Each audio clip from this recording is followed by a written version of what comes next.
So for returning for part 2 of the video, we're going to be covering Castle in this one. We did Village in part 1. This is part 2. This is going to be Castle. And yeah, if you're returning from the first video, you're too kind. Thank you very much for returning. I went back after recording that first part and give it a quick skim through to make sure it was worth sending to the internet for the world to see. And at times it really wasn't. I was amused at how many times I got left and right mixed up in that video. I do it on multiple occasions. I have no idea why. I would say aim right, and I was clearly aiming left. It was ridiculous. And when I was going through the Del Lago fight, at the beginning of that fight, I actually said you'll have to practice to get the cadence of the button presses wrong. How much practice something requires to get something wrong, who knows? And I just know that right at the beginning, in Chapter 1, I say, you can go inside this woman. I know you laughed at that. I'm going to stop talking now, and we're going to get on with it before I get in trouble. This is Evil 4. This is part 2. We're going to be covering the castle. So this is our save file. This is yesterday. This is the day after part 1. We're just going to crack on here with Chapter 7. Straight into it. Okay. All right. So I'm going to see the merchant here. This is the most simple of the merchants. And like I said, so what I'm going to do is, like at the end of the last video, I said, you'll see I have 8,600 pesetas in my inventory here. If you're going to be doing the same routing that I do, you're going to have about 6k in your inventory here. If you don't, it's fine. Just either sell some handgun ammo or some small resources to make up that money. But I'm fine here. What I'm going to do is, I'm just simply going to sell the eye, I'm going to sell the TMP. Thank you. Then I'm going to go across. Oh, actually, before I do that, yes, I messed up already. I wanted to sort of do a little run through of sort of things I feel are strengths and weaknesses, and pros and cons of buying the bolt rifle versus the Stingray. So I'm gonna actually make a save file here before I do any of this. Yeah, okay. So, like I say, if you like me and you're going to be going with the bolt rifle, I'm not going to be selling the bolt rifle here. You've probably already sold it, if you have it. So I'm going to sell the eye, I'm going to sell the TMP, and then I'm going to scroll across to buy, and I'm going to buy the riot gun, which probably won't fit in your inventory, and I'm going to buy the broken butterfly. So okay, you see we had 2,400 left over from our 8,000 and something. So yeah, you're going to need to have about 6k to have enough money here. That's just the only two items that you need. So, like I said, it's probably good times any, because this is where you're going to have to make a decision whether you want the Stingray or the bolt rifle. On what I feel, having had a bit of a tinker with both of them, what are the strengths and weaknesses of taking... Oops, that was an accident. So, one of the strengths of advantage of taking the bolt rifle over the Stingray is when you sort of sit here in the reticle, as you can see, it's very steady. If you have the Stingray here, it wobbles a little bit more, and this really isn't a big deal, except for the way I like to do Warhol, that second phase of Warhol, where they're walking across the platform at the top while Ashley's turning the wheel. The way I like to do it, the Stingray can lead to a few problems in that regard, because it wobbles a little bit more. More strength of the bolt rifle over the Stingray is the bolt rifle does more damage, so we will need less ammo throughout Castle than if we had the Stingray. The bolt rifle also takes up much less room in your inventory than the Stingray does. As you can see here, we probably would have been able to squeeze the Stingray into the inventory had we bought it, but moving forward, when we start to pick up some yellow herbs and some large resources, that the inventory you can soon fill up. We're not going to be expanding the inventory any more than this throughout the rest of the run. So the bolt rifle taking up less room is another advantage of taking the bolt rifle. Probably one of the bigger advantages of keeping the bolt rifle here is when we next merchant in Chapter 9, we will have more money. If we'd sold this bolt rifle here that we have in our inventory and bought the Stingray, we would have, like, you know, depending on how much money you put into the bolt rifle back in Chapter 4, you're going to have about 25 to 30 grand less at that merchant. So you are going to have to bear that in mind if you bought the Stingray. You're going to have to collect a few more bits in Castle to make up that amount when we buy the rocket launcher in Chapter 9. Yeah, I think that was the main advantages of having the bolt rifle over the Stingray. So what I'll do now is I'll load this up and we'll buy the Stingray instead. So like I said, if you go in with the Stingray, you've probably already sold the bolt rifle here. I'll sell it here just, and then so I prefer the rifle in the left slot and then the shotgun in the right slot. So I would buy the Stingray first here. Because as you can see, it will always put something in the left slot if it's empty. So it's put the Stingray in the left slot, then the shotty in the right one. I would put the So if you can see here, like I said, if I just aim down sight, it's not a massive amount, but like I say, when we get to Warhol and we're aiming at targets that are a little further away, can you see? Yeah, this wobble and where we're aiming just becomes a little more exaggerated. Like I say, this can be a little bit of an issue for the strat that I like to use in second phase of Warhol. Obviously, as you could see, we have like quite a little, much less space in the inventory having the Stingray here over the bolt rifle. That's one of the disadvantages. One of the advantages of the Stingray is the fire rate. This will fire much faster. And also, you don't have to come out of the scope with the Stingray. That can actually be a disadvantage. I'll bring up play this game on last gen again, like I did earlier on. Especially in Warhol, if you're playing this on the PlayStation 4, the fact that you actually come out of the scope with the bolt rifle and then you can use the camera to sort of reorient where you're going to be shooting next is actually an advantage. Because aiming down the scope is so bad on last gen. But for some, this might be an advantage. It's got to be like, you know, just how, you know, you like to play the game. Yeah, you can just fire here and then fire here and then fire here, and you never come out of the inventory. But yeah, that for me would be one of the advantages of the Stingray is just simply like it is faster, it fires faster. But like I said, you're going to have a little more ammo and expend a little more resources throughout Castle having the Stingray over the bolt rifle. And also, it's not just that the fire rate. Actually, I should have prefaced this when I was sort of talking about fire rate and speed. Some of the strats that you can implement in different parts of Castle will be quicker having the Stingray over the bolt rifle. I'll try and show you those as they crop up. But for now, I'm just going to go along with my route and I'm going to buy. Welcome. Going to keep the bolt rifle. Something new for you. I'll hand this over when you. I see you have an eye. Again, you probably don't even need that. The crafting recipe for the Magnum on this, you could probably go without it. You might as well have it. It's a freebie. And when you have this and you auto sort your inventory, it will always put the broken butterfly here. When you auto sort the inventory to the right of the pistol, and just put that wherever you want it. And off we go. So yeah, coming up, we're going to be doing like some quick strats, getting into the castle. Now, this is one of the bits which is much kind of on the lower difficulties where we have access to auto checkpoints. Okay, so with this guy here, oh, my stick drift is still horrendous from yesterday. I don't know why it wouldn't be. So just when I get just before this bench, there's a bench here in the top right of this room. When we get just before it, I'm going to sort of cycling through my weapons. And what this will do, this will preclude Leon from getting staggered by this enemy when we sort of get next to him and try and slide between him and the bench. You'll see how this plays out in a minute. So when I get here, yeah, can you see that? How we didn't get staggered? That's handy to have.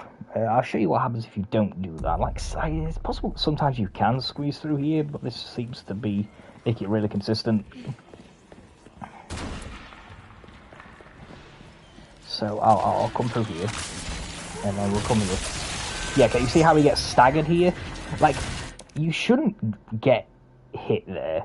I don't recall ever getting hit there, but it is a time loss. So just cycle through the weapons, and that will sort of cancel the on-stagger animation. It's possible that you could crouch as well. We'll give that a spin. I'm not sure on this one. I'm sort of winging this one. I don't know this will work. Can you crouch here? Oh yeah, so yeah. You can crouch there if you prefer. It can be a little fiddly, because obviously you're going to have to be, with your thumbs, you're going to have to move your right thumb over to the left analog stick, and then use the left thumb to cycle through the weapons, which can be a tad fiddly at times, especially maintaining the line that you want to run in. So that's another option, just crouch underneath it there. So yeah, once again, but it sort of, if you're okay with it, I would come here, start cycling through the weapons. You can see there how I sort of like just veered off to the right and slightly hit the bench. Yeah, it can be a little fiddly doing that. Okay, if Ashley gets incapacitated there, don't worry about it. That is absolutely fine. I'm gonna come up here. Oh, okay, when we get sort of like 3/4 way up the stairs, we're gonna get a little cutscene with a zealot pointing at us on the bridge. You can skip this with the action button and then quickly move on. So it is, skip it. Okay, we want to loot this barrel. It has 5 gunpowders in it, but you'll never see the gunpowders ever. The amount of times I passed this barrel thought, why do people loot this barrel? There's nothing in it. Was amazing, but yes, there is something in it. We're gonna loot it. That's not what I wanted to do. Don't throw the flash at the barrel. That's not necessary. Oh, we got a checkpoint right here. This is fine. Okay, we get the checkpoint. I have my flash equipped here, and it's not helping. Okay, so I'll equip the pistol. You shoot this barrel. It's much easier. So we shoot the barrel. Can you see how there's gunpowder in it? Okay, it's disappeared. But there's gunpowder here. You could see it now in the pause menu. Pick it up, but you don't get any indication that you've picked it up. You have. You need that. Let's go.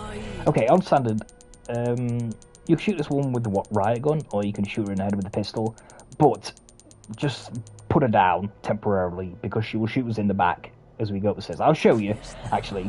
Because on Pro, you can dodge, you can shoot this one. Here, she'll shoot us in the... Okay, that's... Oh, I triggered the checkpoint. Yeah, no, it's fine, actually. But, yeah. So, I would shoot that woman with the riot gun. Like, every other time I passed her, she shot me in the back. Maybe change the AI again, loading that checkpoint at the bottom of the stairs. I don't know. Maybe that's something to bear in mind. Maybe you could give that a try when you come through castle. Just load that checkpoint at the bottom of the stairs. Perhaps it changes the AI of that woman. I don't know. Anyway, we wanted to load this checkpoint here anyway. Load this checkpoint on the stairs. And then run up here. Shoot the cannon. Shoot the weight, I should say.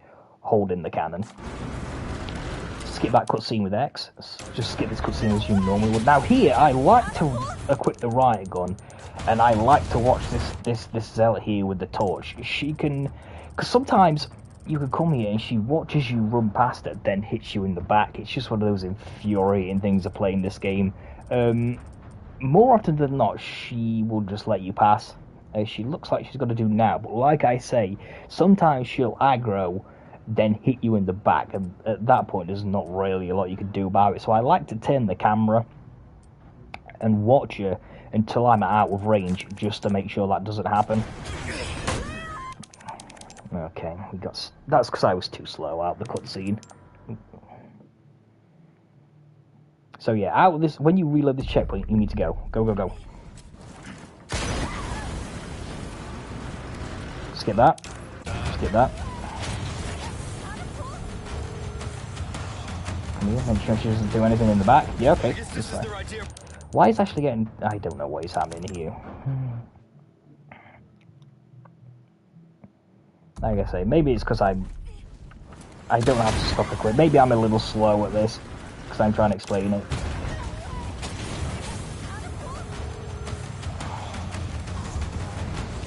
Yeah, generally speaking, Ashley won't get staggered. I don't know why Ashley's getting incapacitated there. It won't actually matter, I don't think. Shoot this guy. Then it's a straight run to here. Now what I like to do here is I like to stick to the right of this little bridge until I get to the stairs and then cut left. So I'm going to run to like roughly here and then I'm going to go left up the stairs to the cannon. That way. In fact, actually, I'm just going to do this section all over because it's just thrown the entire time off. Do I have yeah, and then I can explain this a little better and do it in full speed. Welcome. I've got something new for you. Yeah, like I said, this mission is the simplest of all of them. Like, you only need 3 items from it. Well, 2 for me, perhaps 3 for you. Yeah, you'll see there, I didn't even bother with the crafting recipe. Highly unlikely you'll need that, but if you want to pick it up, absolutely go for it. Okay.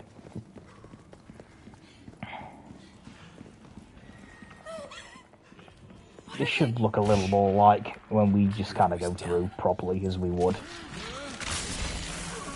Okay, go here, cycle the weapons. Equip the pistol.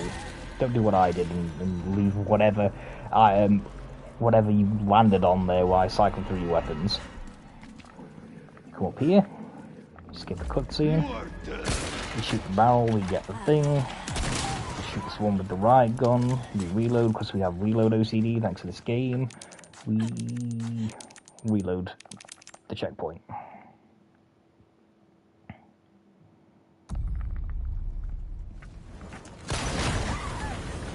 Okay, we shoot the weight, we skip that cutscene with action, we skip this cutscene as we normally skip cutscenes. I'm gonna run to the right here, I'm gonna monitor this woman, in case she wants to go for me in the back. I guess this is their idea of Yeah, you see, Ashley's not got incapacitated here by the cannon, like, just sort of faffing about and slowing what I'm doing down. There's obviously just all of the timing here. So, yeah, so as you can see, Ashley's not incapacitated. Right, gun this cell at the top of the stairs, run round here. Yeah, this is fine. This is absolutely fine. As you can see, like, this zealot here is more aggroed now, because Ashley's been kidnapped. As you could see before when... God damn stick drift. Like, as you could see before when we come through here, this enemy was not aggroed. That's because Ashley would not been kidnapped. Ashley being kidnapped, this is what you'll see more often than not. So you want to go sort of wide, and make sure he doesn't body block you as you're coming through. What am I pressing here? So I'm going to go to the right, then I'm going to go to the stairs, cut left. You should, if you go to the stairs before you cut left, you shouldn't get staggered by that fire. I'm going to come here. Now, what I like to do here is I like to clear a path here before I shoot the door. It is slower, but the reason... excuse me, we'll just do this there. When you get out of this cutscene, you'll get an auto checkpoint, okay? The reason that I like to shoot the cannon down that pathway and sort of declutter the enemies there a little bit is when you reload the checkpoint here, there'll be an enemy just to your left, just in front of you. Just here. Where I'm stood, more or less right here. There'll be an enemy here if you don't shoot the cannon there, and sometimes when you run past it, it can hit you in the back. It doesn't always, but like I said, for me it's worth like the roughly 2 seconds or so time loss shooting these enemies down this path so you don't get hit in the back, because it's someone with a flaming club as well, and you know that animation where you get set on fire, it just takes an eternity. So I recommend doing it. You can YOLO this and just roll the dice with the AI of this enemy, which will be stood more or less where we are now.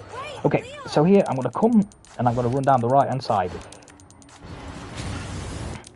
Again, I'm going to roughly come to about here, and then I'll cut left, and I'm going to go into this archway here, because what will happen is, okay, you see this enemy here that's running down the stairs? You can actually just go this way and round here, but what will happen is this zealot here will just body block you, and the trebuchet will get you. The fireball will just land straight on top of Leon. So what I'm going to do is I'm going to go a few steps more forward, roughly around here, cut left around this archway, and that should evade the fireball. Like this. Yeah, didn't quite get it. It happens. I didn't quite do it quick enough. But yeah, like I say, as you can see, that zealot would have body blocked us right where that fireball landed, and we would have been, yeah, toast. Okay, so generally speaking, yeah, this is the part you'll see more often than not. Ashley will be down below us, where we kind of entered the castles, this kind of castle section of the game. Sometimes she'll be here at the top of the stairs, but more often than not, you'll get this part that I have here, and she'll be down below. You'll just have to throw the flash wherever Ashley is. So just throw over here, and this should be fine.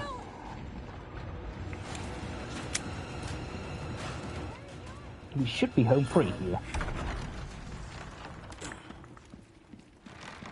Okay, I'm just gonna sit here. I've got some new eye. Okay, we are in castle. We are rolling. Items in stock. Come Now, take a look. obviously, if you didn't mention at the beginning of this chapter like I did, merchant here, obviously, and get the riot gun, get the broken butterfly. There comes Ashley. Now, just before I trigger this checkpoint, I just want to run through a little strat that I've been tinkering with here. It's a safe strat, and I use the term safe very loosely, sort of imagine that in air quotes. So what I'm going to do, I'm going to go a bit further forward, I'm going to trigger the checkpoint with Salazar. And what I'm going to do is, when we come out the checkpoint, I'm going to run towards here. This is where we boost Ashley over the wall. But when we sort of get... Oh, I've triggered the checkpoint. I triggered the cutscene. I didn't want to do that. I'll just have to... I'll show you, and because I saved it, fortunately. So, yeah.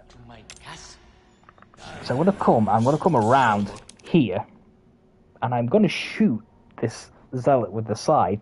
Now, like I say, I've been tinkering with this, it doesn't always work, but what I tend to find is that this holds both the scythe zealots by the stairs. Let's see if it works here. Like, sometimes it'll die, sometimes it won't. You just have to see what you get there. Yeah, this is exactly what I'm talking about.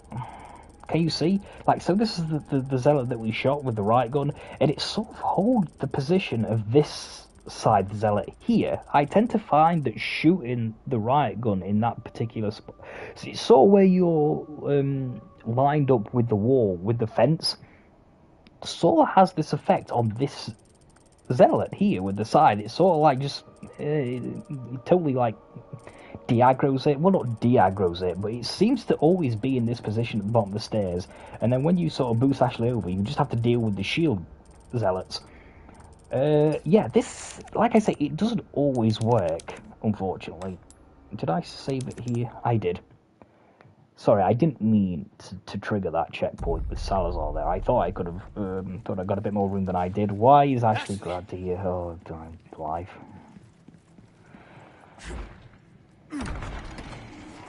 Okay, game. I'm just gonna stay here a sec.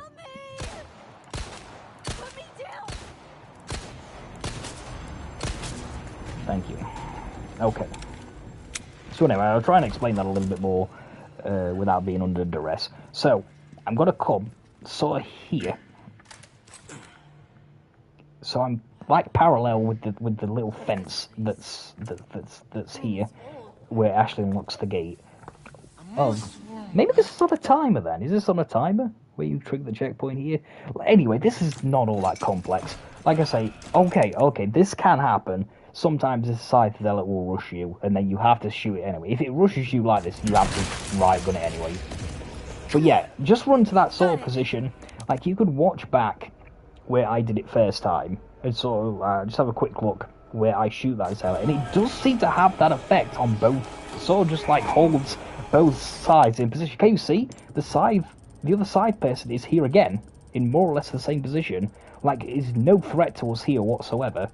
So, what you can do is, I recommend pausing here anyway, just to have a look. What is happening, what the position of the enemies are, and plot out which direction you're going to go. Now, I can go inside here, I can go inside this shield, I can go outside. Now, I'm not going to be getting the yellow herb out this drawer here. There's a yellow herb in this drawer.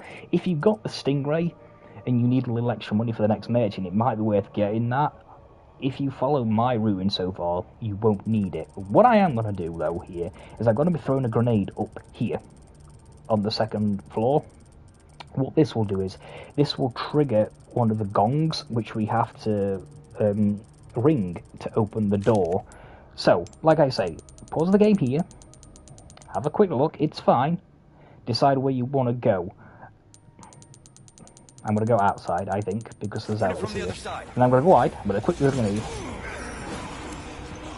And I'm going to come here. Did you hear the gong? You'll hear it. Like, I thought I'd messed that up, honestly. I thought I'd not thrown it high enough. But yeah, like I say, listen out for the gong. You'll hear it. If you hear it gong, you've done it correct. Okay, then we're just going to come through here. Nice.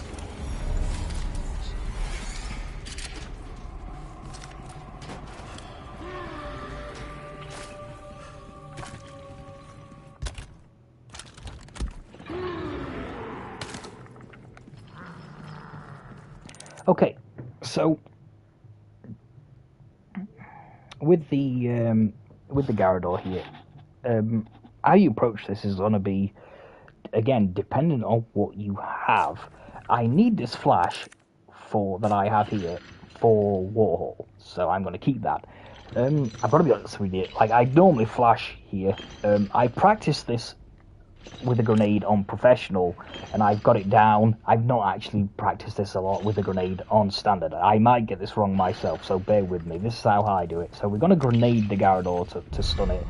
If you have extra flashes here, because maybe you've got some large resource drops throughout village, maybe you've got some random resource drops at Mendez, and you have extra flashes, you can decide what you want to use here. But you can use a flash, or you can use a grenade like I'm going to do. Like, if you're using the flash, the timing is not an issue at all. Just throw the flash, it will stagger, and you can unlock the game.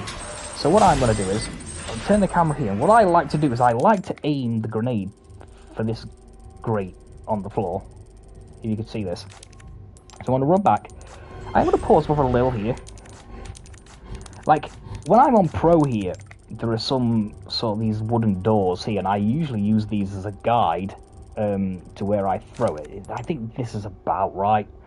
So I'm going to be roughly here on the spot where the blood stain sort of is. You can line yourself up with this here, and I'm going to throw the grenade at that grating. At least I'm going to try. That should work, I think. Like I said, I've only really practiced this on pro. We'll have to wait. It's possible I threw this. Yeah, that'll do. Yeah. And then we're just gonna run away from the Garrador. Okay, so I'll show you what that looks like with a flash. Again, like, if you're throwing the flash here, really doesn't matter. Like I say, you might have to have a play with that on standard just to get something that's consistent for you. Like I say, I have something consistent for pro, not for standard. I normally use the flash here, but we don't have one, so... But this is what happens if you just use the flash. Just throw it. Then this is totally free. Not too difficult. But like I say, because of like the random loot drops and the way that the runner's gone, we don't have a spare flash here. Now, an option could have been for me, because I could have bought a resource from the merchant, because we had extra money. Like, more often than not, you're not going to have that kind of extra money there. Just bear that in mind. So let's see if this works again.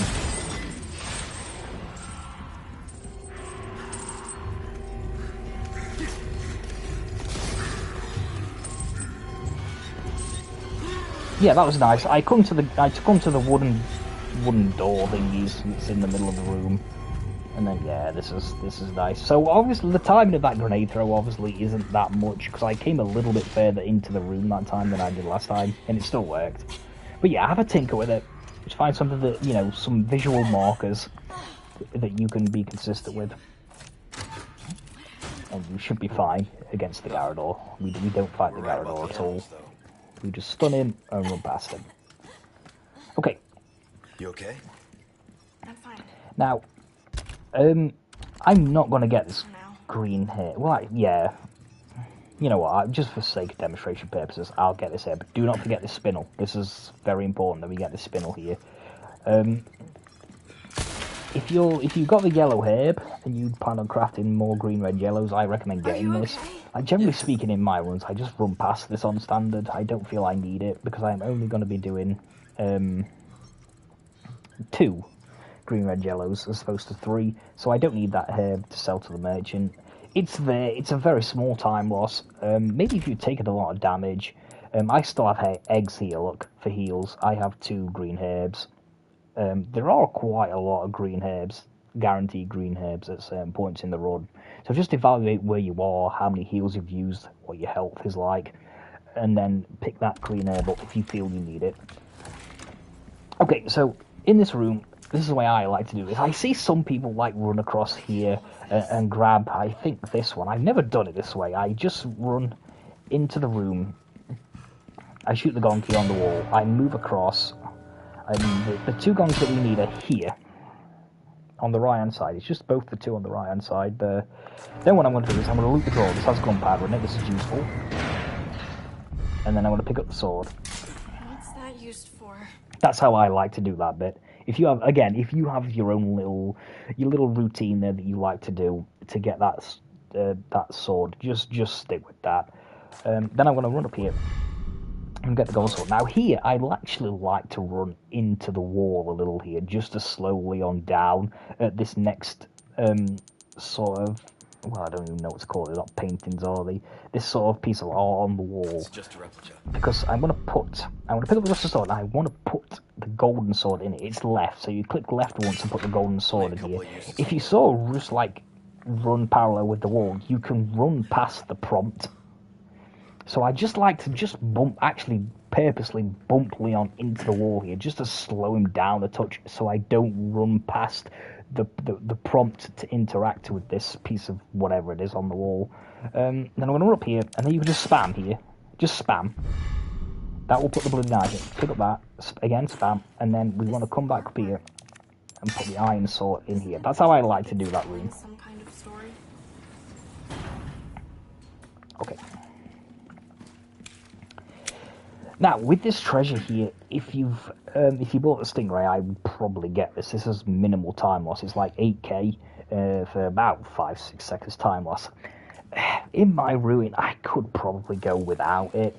It's tight. Next time we see the merchant, I don't think, like in all the times I've come through here and not picked this up, I've not had enough at the next merchant without this.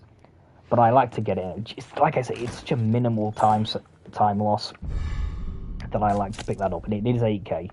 Okay, so when I come through, I'm just going to shoot the gong here. This should open the door because we already got the gong over here. Same room as before, isn't it? When we was down below, when we first entered the audience chamber. Now, if you don't feel comfortable throwing that grenade while all those enemies are sort of lingering here, or you've already gotten hit perhaps by one of the sides, and you feel it's going to throw off the timing somewhat, you could throw the grenade here. So you pick up the thing, equip the grenade, come through the door here, go to the edge here, and you can just launch it over here and do it that way if you've not already done it down here. So like I say, perhaps if you wanted to get the yellow herb out the drawer here, you know, or you got hit and you want to get the yellow herb, it's sort of like the timing has gone wrong a little downstairs. You can throw the grenade here, because what will happen is if you take too long to enter the gate, which Ashley unlocks, after she's unlocked it, she can get grabbed again by the enemies. So if you saw, like I say, if you've gotten hit, or maybe your movement is a little sloppy, you've taken longer than you perhaps should do in maneuvering around this bottom floor, you can throw the grenade here, then just go back, like so.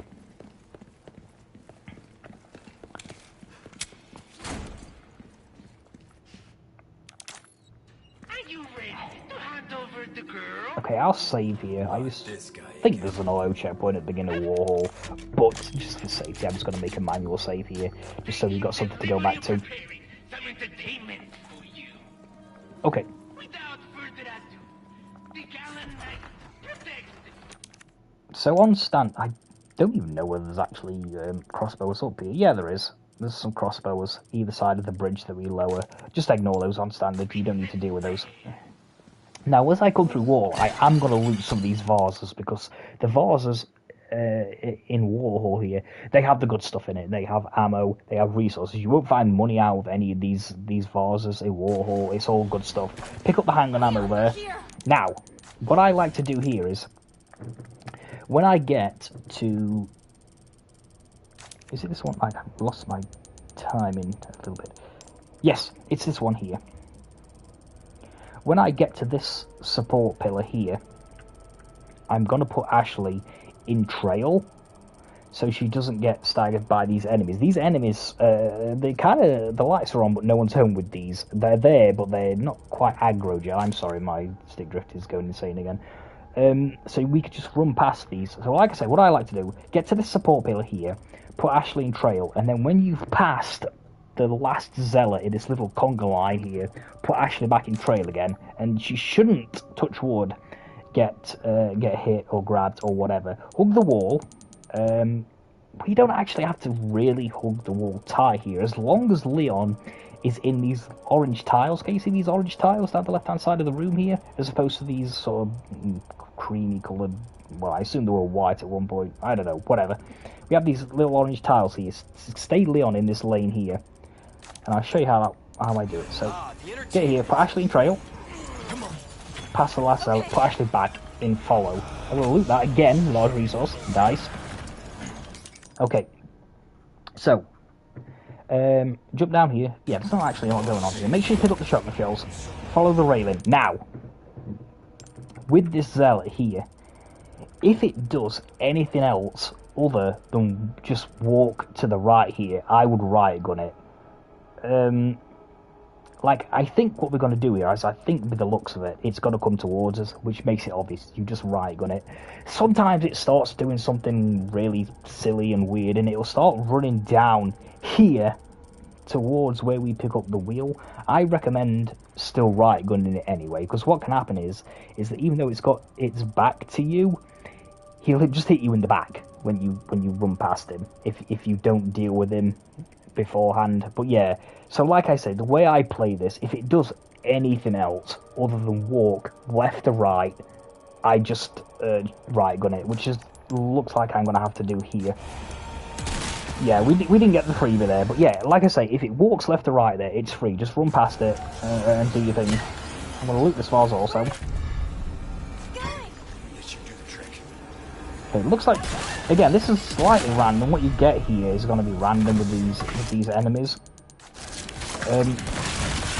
Shoot them in the legs, because all these will plug and they tear. I can't even remember the proper name. It's been a while since I've played this game casually. The ones which sort of one-hit kill you. The ones where their heads look like a bit like a squid. You know the ones I mean. They'll turn to those. So shoot them in the legs. Again, actually, you can also throw a flash here if you have one. I don't have one, so I'm not going to use one, but you can use a flash on this bottom level, then just run past all these zealots here. And we're just going to come to the wheel. Okay, so turn the camera. Make sure this zealot isn't doing anything like that. Because sometimes the zealots there will just turbo you, even when you're on the wheel. Like, we got lucky there, it kind of just stood and watched us. So we're fine then. I'm going to come up here. Deal with any enemies here. That's unfortunate. Nothing I can do.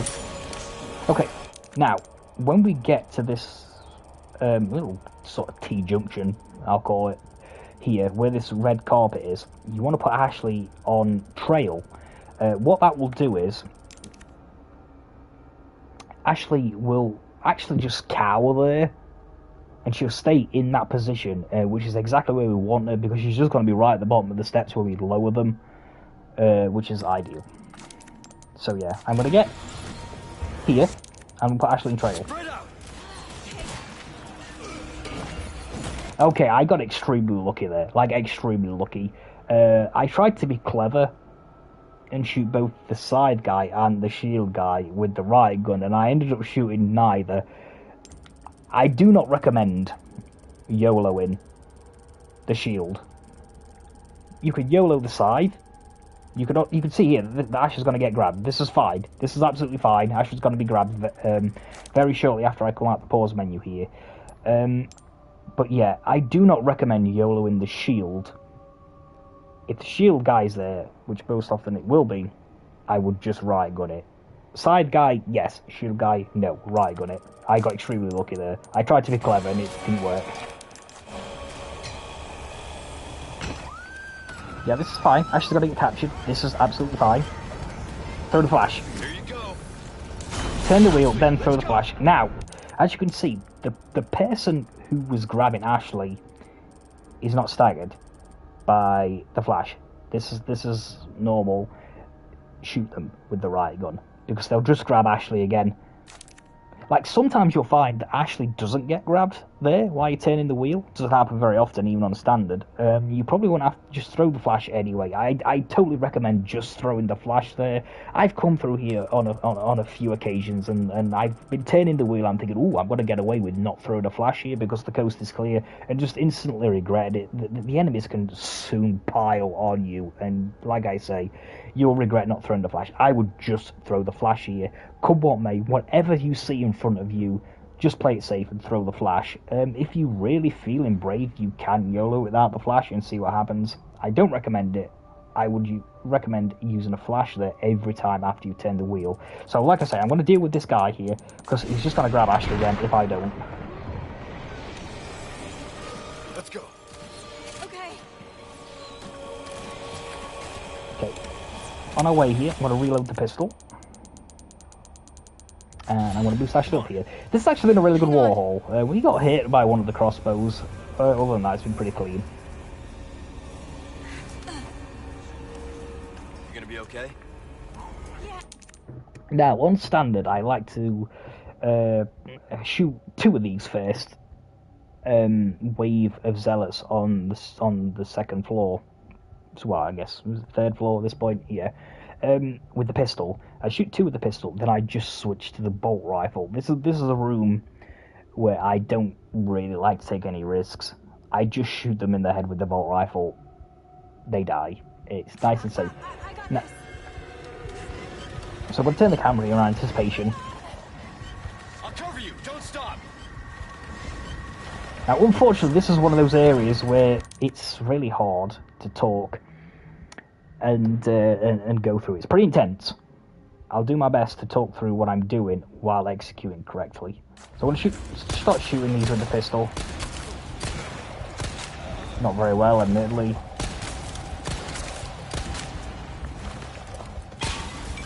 I'm going to shoot these 2 roses, then I want to switch to the bolt rifle. Now, with the last one here, wait till this zealot gets roughly here. Can you see the distance between its head and the lamp? If this zealot, for whatever reason, like I say, I was a little sloppy shooting some of the enemies with the pistol there, so I've not had to wait long. If you really just wreck them with the pistol and shoot them really quickly, I would wait till you sort of get this timing, where this zealot is sort of in this relative position to the torch that's on the wall. This will help with the timing. Also, I can't go in the photo mode here. You want... I'll just shoot this guy. Right. Can we go into... Like, I want to leave this doorway clear, so I purposely let this zealot walk towards the statues behind him. Can you see how he's dead and there's these statues behind him? This is going to leave this doorway here clear, because what happens is when you kill them, they start to emit like black smoke from the corpses, and if you kill one in front of the door, this can, you know, sort of inhibit you from seeing the zealot that comes from this doorway.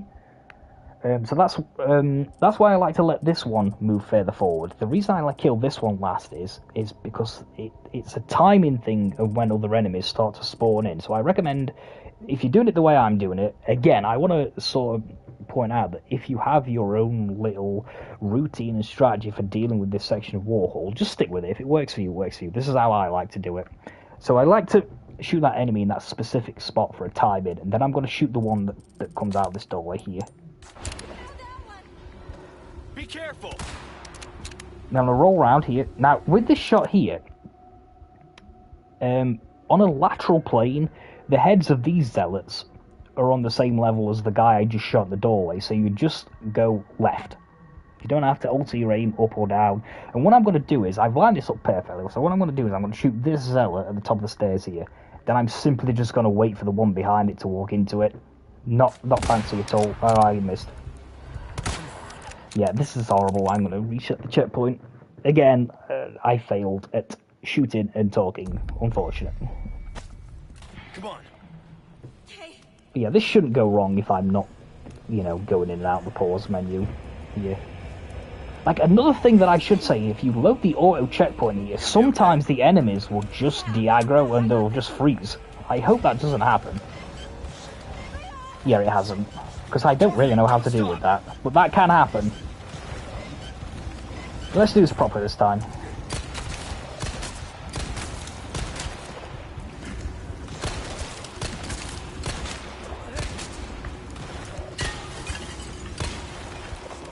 So yeah, wait till this guy comes to the statue. I did it a little more efficiently that time.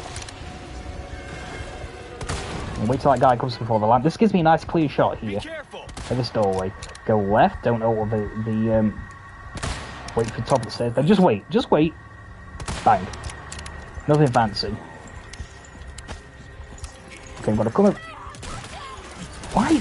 I'm not sure why this zealot is here. That's weird. That's perhaps changed the pattern of the AI through reloading the checkpoint. That person with the mace is not normally there. Riot gun the guy with the shield there, because he will be a problem. Now, this is where I like the bolt rifle over the Stingray. Now, the time has been thrown off here because I had to deal with those other enemies. Like I say, I think loading the checkpoint may have just altered the enemy patterns a bit here. I don't normally have to riot gun that bald zealot there. They're normally off by the pillars to the left. And you'll have to wait a few seconds for this zealot here to run out this doorway. And if you have the Stingray, like I showed you at the beginning of this chapter, it's not very erratic, but it can sort of make you miss this shot. As with the bolt rifle, Leon will hold the rifle much more steadier, and we can just wait for this zealot to run into our reticle. Now you'll notice I've got the reticle on a very specific spot. Can you see the torch that's on the wall? I put the reticle at the base of that torch here, and this is where I'm going to shoot this zealot. Touch wood. Yeah, nice. I'm going to run around here. Now normally the zealot that I just shot here would be here. This is what normally happens. Again, I'm pretty sure loading the checkpoint there is sort of like tinkered with the AI. It's normally here, near the fountain. Right, gun it. We don't have to this time. And I'm going to quit the pistol. I'm going to shoot this guy. Like that. And then get out of there. Yeah, this is not going well because... Yeah, then just shoot that one. Like that.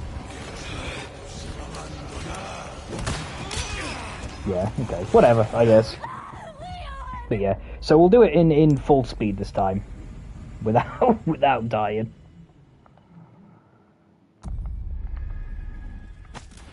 Come on.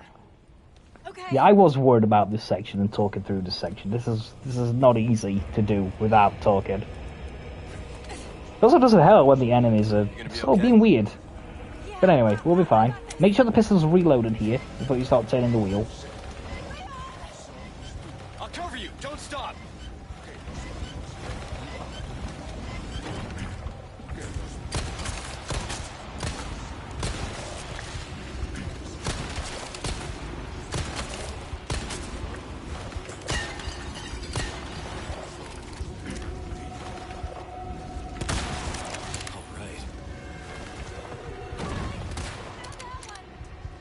Be careful.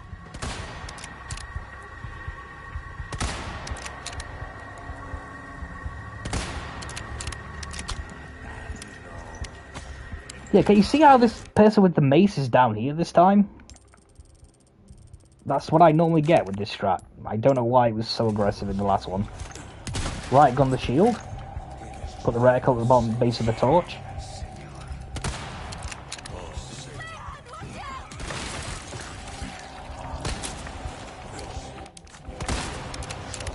Nice. Okay, that's what it should look like.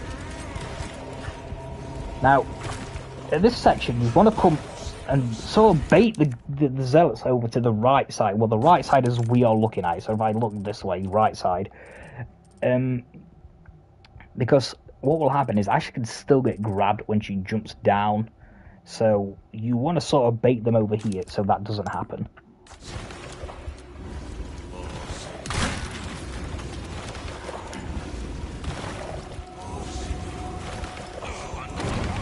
Okay, nice. Okay, get back here. Okay, so that section of wall did not go well at all. But, yeah. Like I say, if you have your own little strat there, go with it. That's the way I like to do that second phase of Warhol. Hurry up.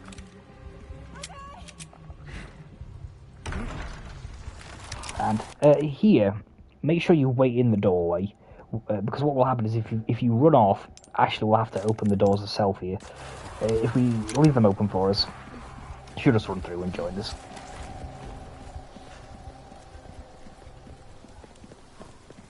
Come on. Okay, nice. Okay.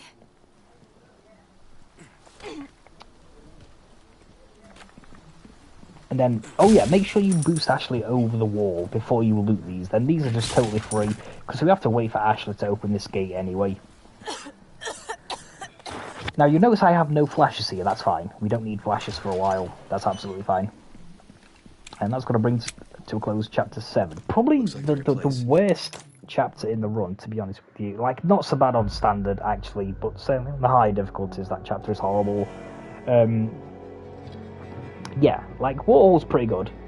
You know, in the end. It's a bit rough at one point. But anyway, chapter 8, here we go.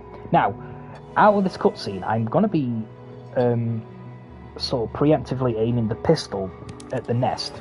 It doesn't really matter if you, like, sort of, like, doze off and sort of lose concentration for a bit. But out of this cutscene, I'm already holding the analog sticks where I want Leon to go, and then he turns really quickly. Can you see that? Okay. And we shoot the nest. We need the scratch emerald. This is very important. Now, what I'm going to do here is I'm going to run through a couple of strats. I'm going to try and show you something with the stingray as well, so I can make safety. So, yes. So this is the way I would approach this room. I play this room really safe. Oh yeah, if you're a little low on ammo, it might be worth looting this box here. Has 3 items in it. We need ammo out of it anyway, but we have an abundance of ammo here anyway. So, like I say, I like to play this room really safe. I'll show you a couple of more quicker strats, I feel, and ones that will use a little less resources. I play it safe. I want to get in and out of here safely. Now, so what I'm going to do is I'm actually going to go in here and I'm actually going to trigger the checkpoint, sorry, the cutscene with the red zealot. You need to skip this cutscene as fast as you can because the in-game timer is still going. Then I'm going to shoot the zealot in the head with the bolt rifle. Then what I'm going to do is, actually I want to move a little closer actually so I can explain this. Then what I'm going to do is I'm going to hug Leon to as close to these barrels as I can. I'm going to sort of come here to shoot the red barrel that's roughly here. Now, when you do this, you want to press Leon into these barrels. You want to move as far forward as you can, because what that will do is, there's a zealot, going to be a zealot roughly here who throws an axe at you. If you were pressed into those barrels, the axe will miss. If you sort of like just hover in the middle of the room, sort of here, the axe will hit you from the side, which is really annoying. Then what I'm going to do is shoot the barrel. Then when I come to the right here, like, I try not to kill this zealot here, because if it dies, its sort of corpse can body block you. If you just blow it back with the riot gun, you should be fine. It shouldn't do that. But anyway, I'll show you how that little bit works here. I'm going to come in the room, shoot that, come here, press Leon against the wall, against the barrels. Can you see how it missed? Okay, he died. It's fine. This is really unlucky. This is really unlucky to get this many zealots here. Then what I'm going to do is, I'm not even going to bother with the barrel. Oh, another thing I should say is, I found on a couple of occasions, when I tinkered with this, that if you don't shoot that first enemy with the riot gun, this zealot won't always run across here. So make sure you riot gun that enemy, even if you feel you don't need to. And then I'm just going to come here, I'm just going to shoot in the head with the Magnum. Okay. Not in the head. If you hit the body, obviously, it would die there if I hit it in the head. Like, even on Pro, that would kill Zealot, a headshot there. I must have missed. But yeah, that's the gist of it. I'll run through that again.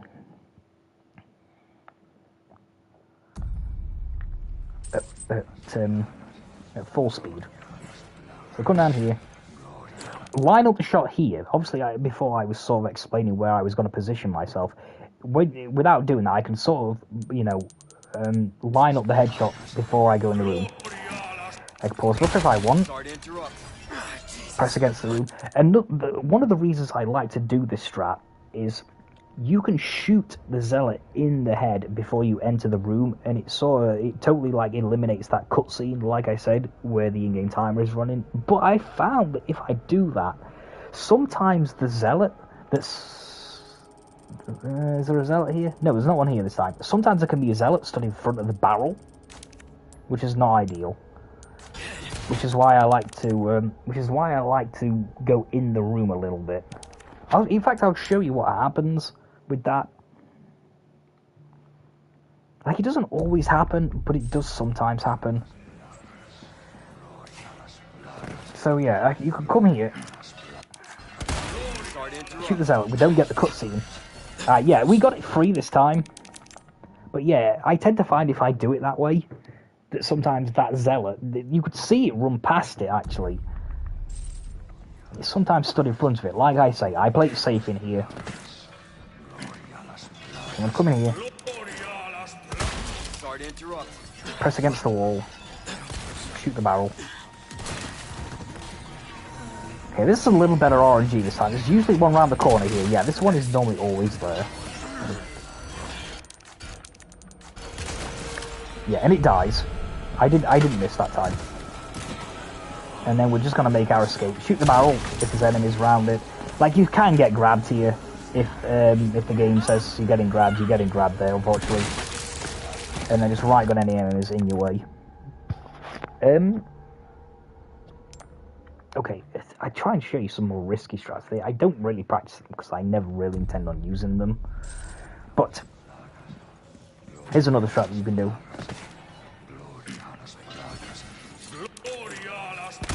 Sorry to interrupt. What the hell is happening?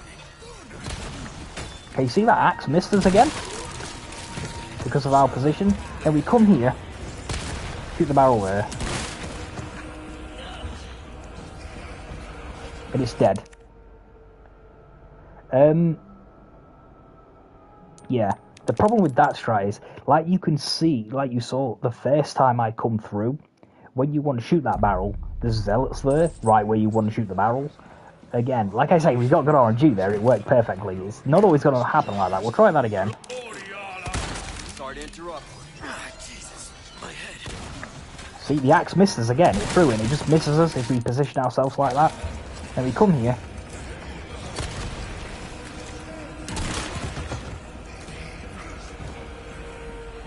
Like, it's possible here that I should not have died in Warhol. That was a big mistake. I may have loaded the DA too much. I'm pretty sure it would die to that. I don't know. You might have to right gun it. I may have lowered the DA to the point where enemies are dying a little quicker here. But yeah, that's another strat that you can use. Shooting the barrel. Like I say, it's possible that you might have to right gun it there. It's not a strat that I'm very familiar with myself. So it's possible that might not die. Bear that in mind. You might just have to go around the corner and right gun it. Maybe once so there. Okay, so what I'll try and do is I'll show you if you have the Stingray. I'm not gonna. So I'm gonna buy the Stingray instead. Yeah, look how full our inventory is with the Stingray. If you have 2 spare slots. Why are the menus so bad in this game? Okay. Okay, if you have the Stingray here, what you can do is you can shoot it twice when you jump down, which will stagger it.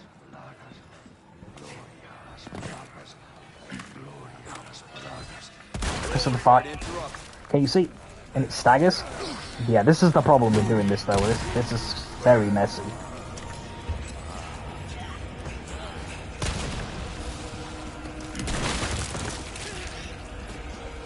So yeah, that's something that you can do with the Stingray.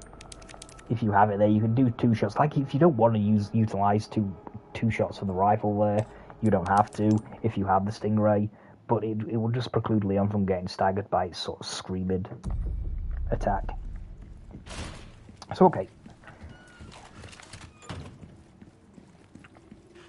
Okay, I'm going to do it for real this time.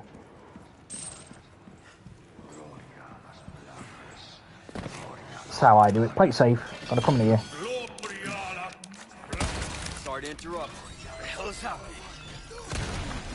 Again, the axe misses us. This is the position. This is unlucky.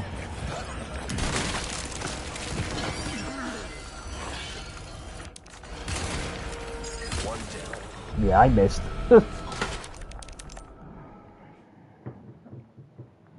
Well, missed. We'll call that a miss. I think we can, you know, attribute that to the shoot mechanics. I'm pretty sure that was on his head. I'm gonna blame the game for that one. Let's do this one more time. Shoot him in the head. Hook against the barrels. Again, the axe misses.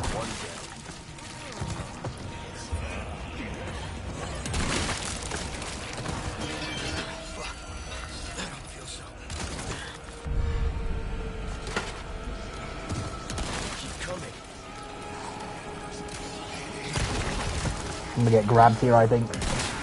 Okay, I'm not. And then we make our escape. That's a very safe strike there. Like I say, just a couple of options in that room. And then we make our escape.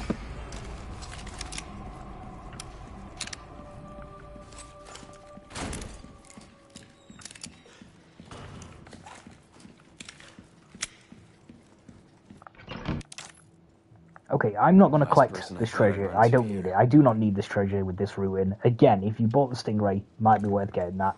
I don't need it. I'm going to come over here. I'm going to get the stone. The other stone is in the cabinet here behind the glass. And then the other one is just by the wall itself. Now, the way I like to do this puzzle, there is a quick way to do this, but this is how I do it. I just put them in the way they fall. So I'm just spamming X here. Or, like I say, A on an Xbox. And with this puzzle, one thing to bear in mind when you're doing it is, like, this part of the game, for some reason, is really responsive. Like, most of the other menus in this game are really slow and unresponsive. You can do this really fast. So when you're doing it, just do it, and do it really fast, and the game should comply with your inputs. What I'm going to do is, I'm going to move the left stone, which you start on, the game will start you on the left stone. I'm going to move it right, and then I'm going to move this down and spin it, and then move this left and spin it, and then I'm going to move. I totally messed that up. It's really hard to do these things slow. What have I not done here? Yeah, I didn't even do a good job of explaining that. So you want to move the left stone to the right slot, then the one from the right slot down and spin, then left and spin, and then up and spin. I'll try that again. That was really bad. For some reason I can do this better fast than I can slow, which is interesting.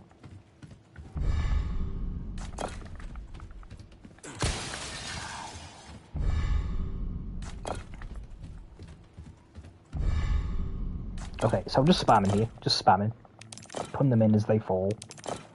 So, I take this left one, I move it to the right.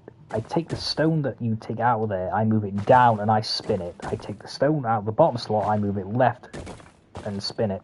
Then I just turn the top one. That's how I like to do that puzzle. There is a slightly faster way of doing that. I'm not 100% sure how to do it, to be honest. But that's the way I like to do that.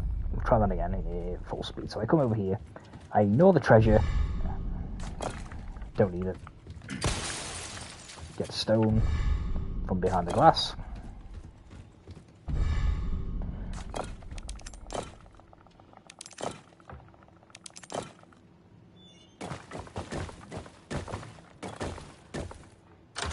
There you go. That was a little slow, actually. But yeah, like I say, just let it rip with that puzzle, because for some reason it's very responsive compared to like other menuing things in the game. I'm gonna heal here, I might as well. Just in case. So what happened in Warhol doesn't happen again. Oh, great. Okay, again, I'm not getting this key. This is another option that you can, you know, if you need some extra money for the next mission, you can pick up that key.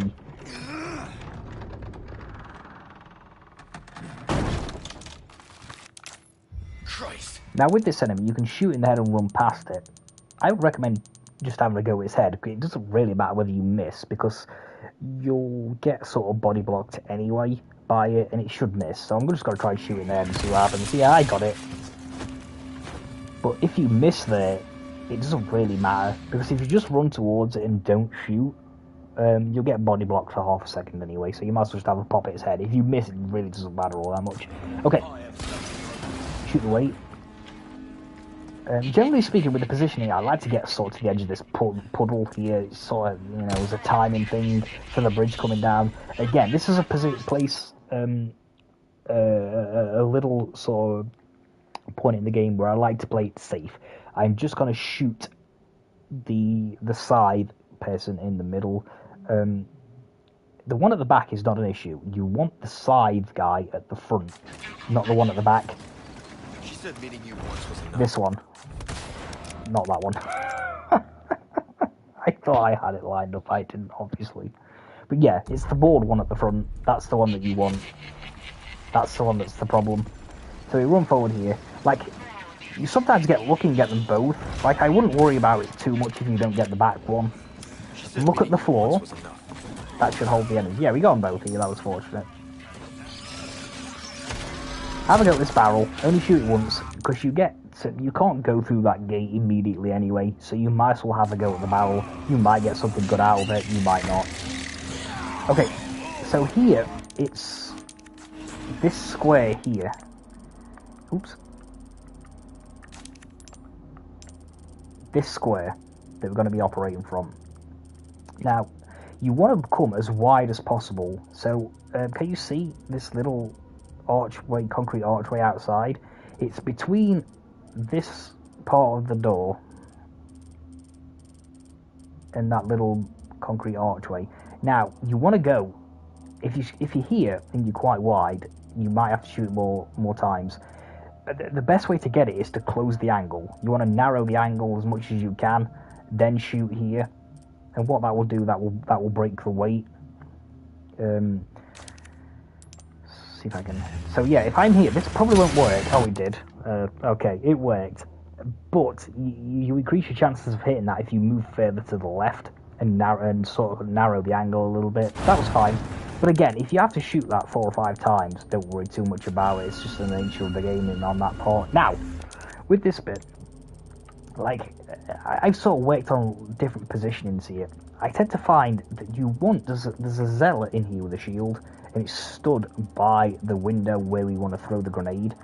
And ideally you want it to rush forward to you and attack you while you're on the lever to open the door, because you get iframes. You don't always get that. I found that the best way to sort of manipulate that enemy is to stand here in front of this. There's a little grass here. I stand in front of it, then I shoot the weight, and then I want to move forward and I'm going to shoot the zealot with the mace inside the door. Let's see what happens here. I tend to find that this is I don't know whether this is actually manipulating the enemy AI here or whether it's just pure RNG, but the shield zealot seems to do what I want more. If I position myself here, shoot the weight. Right, gone. Yeah, we got lucky. This is exactly what we want. We want the shield zealot to rush us like this, and then I'm going to go to the left here and open this. We have high frames here, so we are safe even if we get hit. And then I'm going to throw a grenade through this little window here. This will do the weight that's on the other side of the door, and we can exit. It's instead of just going around, it's much quicker. Okay. Another one. You guys are really starting to become a giant pain in my ass. Okay, so when we get through this archway here, we have 2 options. We can sort of either take a little wider line and go left and then cut back in, or you can crouch. I don't really think it makes all that much difference. But there's going to be an enemy here. Yeah, there they are.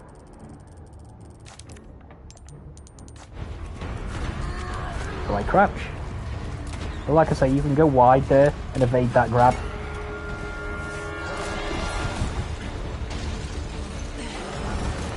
Okay, nice. Now, if you picked up that key, this is a really good place to use it, just here.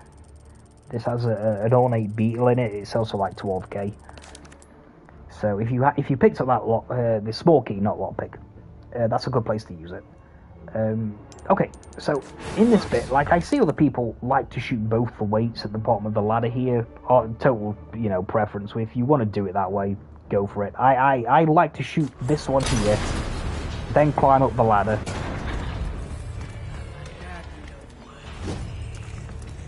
Then I get to the bottom of the stairs, then I shoot this one. You can shoot them both, like I say, it's not something I do. Again, I'll have a crack, but I've not practiced it. So you come, and you position yourself here, I think it is. Yeah, here. So we're here in relation to the ladder, and then you can shoot them both. That's one option to do it there. Again, it's just preference. I prefer to, you know, I do it the first way I showed you, where I shoot the one, then climb the ladder, then shoot the other. Yes. Cannon. Hope it works. So I shoot that there, and then I climb the ladder.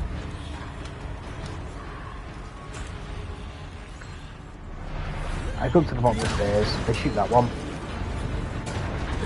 Now, as you can see, on this difficulty, the Iron Gigante is nowhere near, so we can just, you should get this every time on standard. You could just run up to the cannon and get him. You don't have to hide anywhere. Case, yeah, the timing here is just easy. That wasn't even close.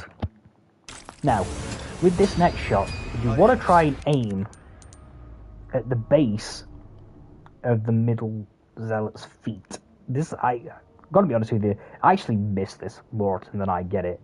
Aim low. If you aim too high, you'll not get the two shield zealots. So, like I say, try and get it right at the base of the feet, around here somewhere.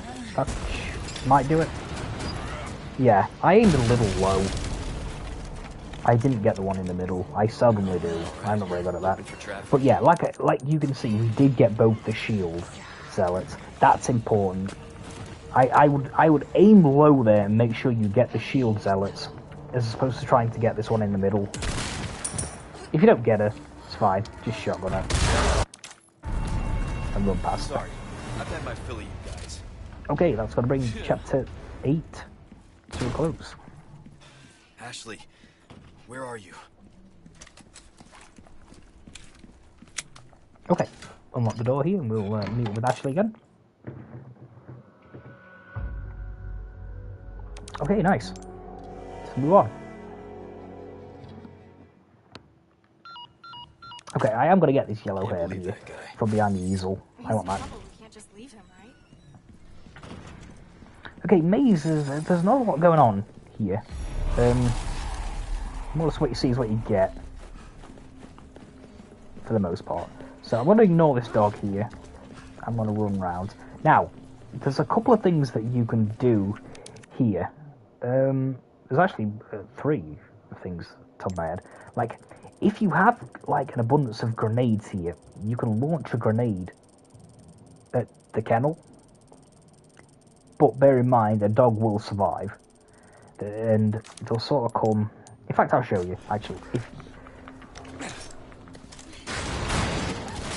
Like that.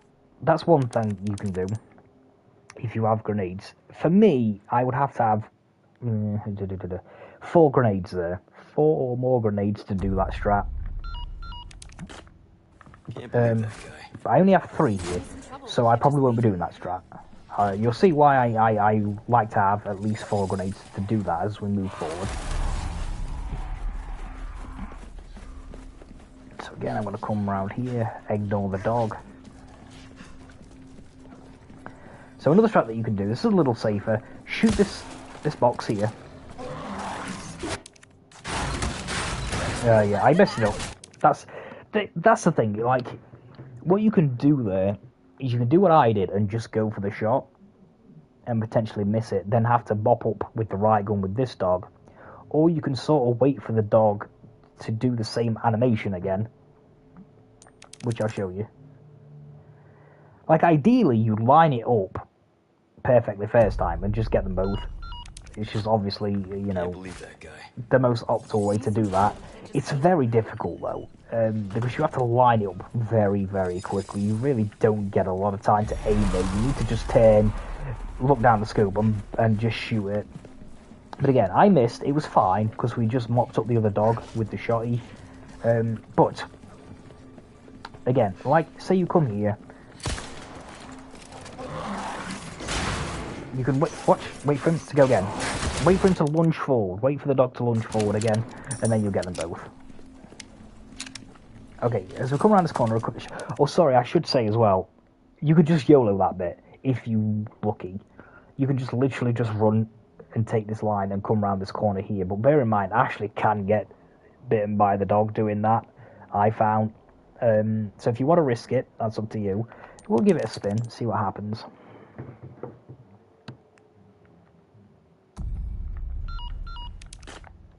Can't believe that guy. He's in trouble. We can't just leave him, right?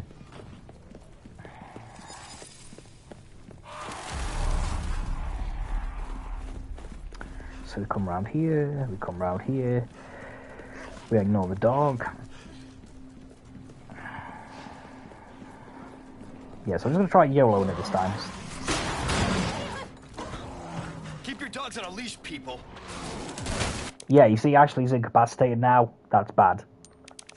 That can happen if you YOLO it there. That's why I don't like to do it.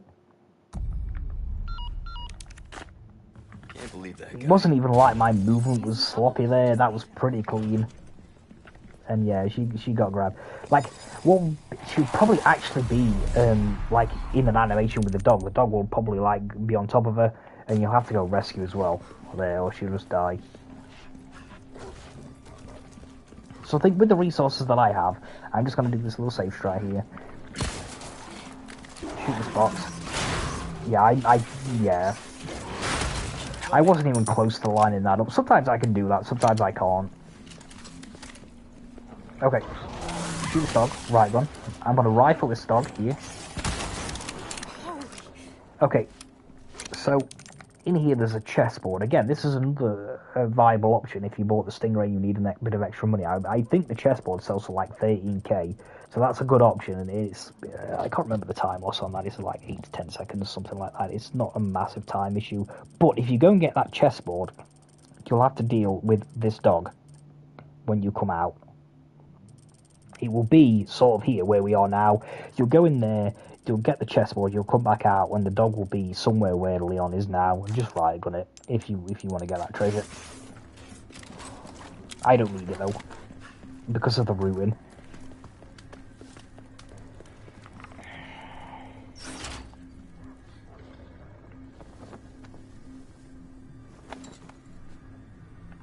Hey, look!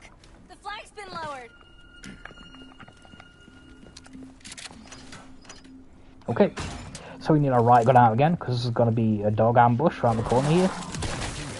Okay, so, here, what I like to do is I like to come into this corner here, and then throw it over here.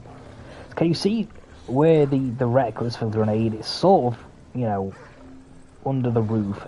This doesn't have to be that precise, honestly, anywhere around here. You can even throw it, as long as it goes through the bush here. Like, anywhere here you should probably do it. This doesn't have to be that precise. Come around here, put the pistol, go like that. Now, after you've killed that dog with the pistol, equip your rifle, because sometimes you get really unlucky and one of these dogs will start to plague. We got lucky that time, that didn't happen. But it can happen. Okay. I'm gonna quick turn here. I'm gonna click the R3 button to tell Ashley to switch this little lever here, and then I'm gonna quick turn. Ashley. Like that. Then there's going to be another dog here. Right gun. Now, there's a couple of bits that you can do in this next section. I think, fortunately, we get a checkpoint here, I think. After we've moved this lever here. Which is fortunate. So, this is why I wanted, one of the reasons why I wanted to save the grenade. Yeah, we got an auto checkpoint, that's really good. This is one way of doing this. So when you come here, don't go and trigger the checkpoint too close to this ledge, because when we jump down, we want to give Leon a little bit of room to get a head start, a running start, so he jumps down and rolls as opposed to climbs down really slowly. So I'm going to come just to the right of this pile of bricks here on the floor. Okay, this is one way you can do this with a grenade. Quick turn. Ashley, run! And throw.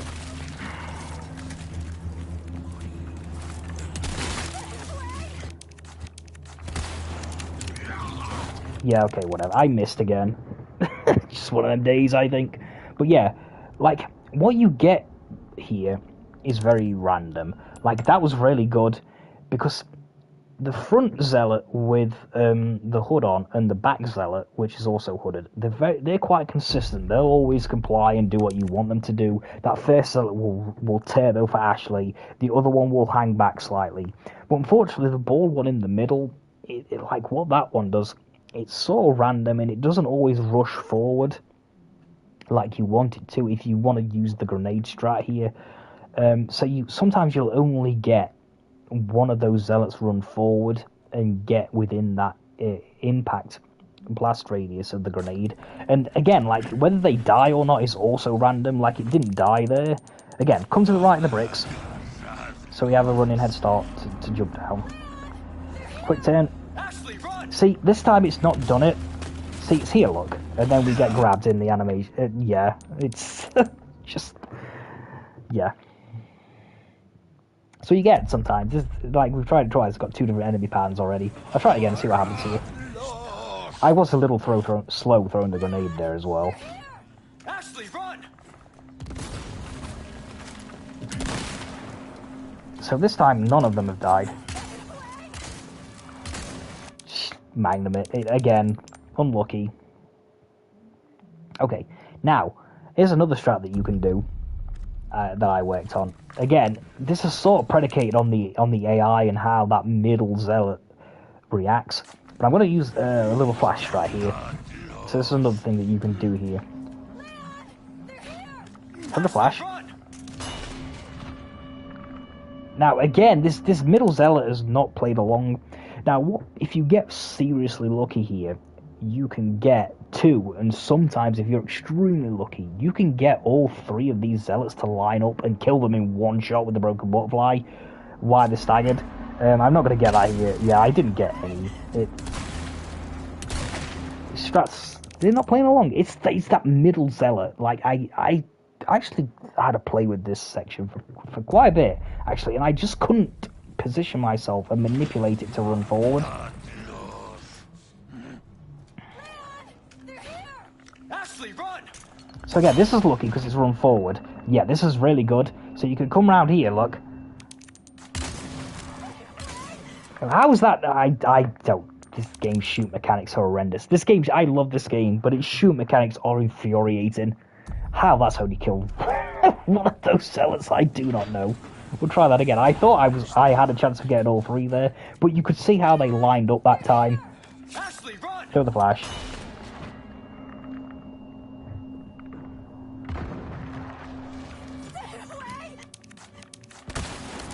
Yeah, so options. And then just finish off with the... so you can use a grenade there, you can use a flash. If you're feeling really brave and you have the Stingray, you can just turn around and start shooting them. That's really hard on a controller. I don't even try that. I never even attempted to practice it. What am I doing? Yeah, I was not paying attention there.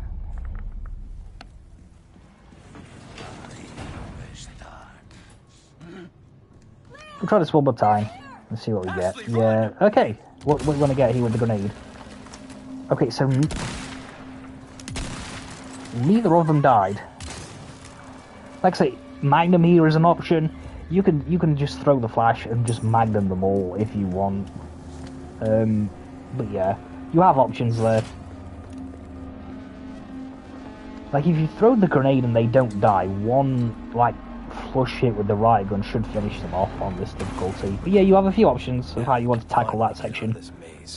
Okay, and then we're going to move inside.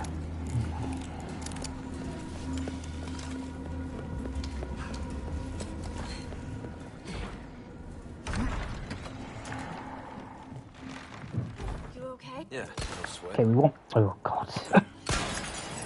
Yes, we want this little metal canister hanging from this statue here as Alexandra eyed it. We need that. We're going to put that in the crown layer. I'm going to come to the right.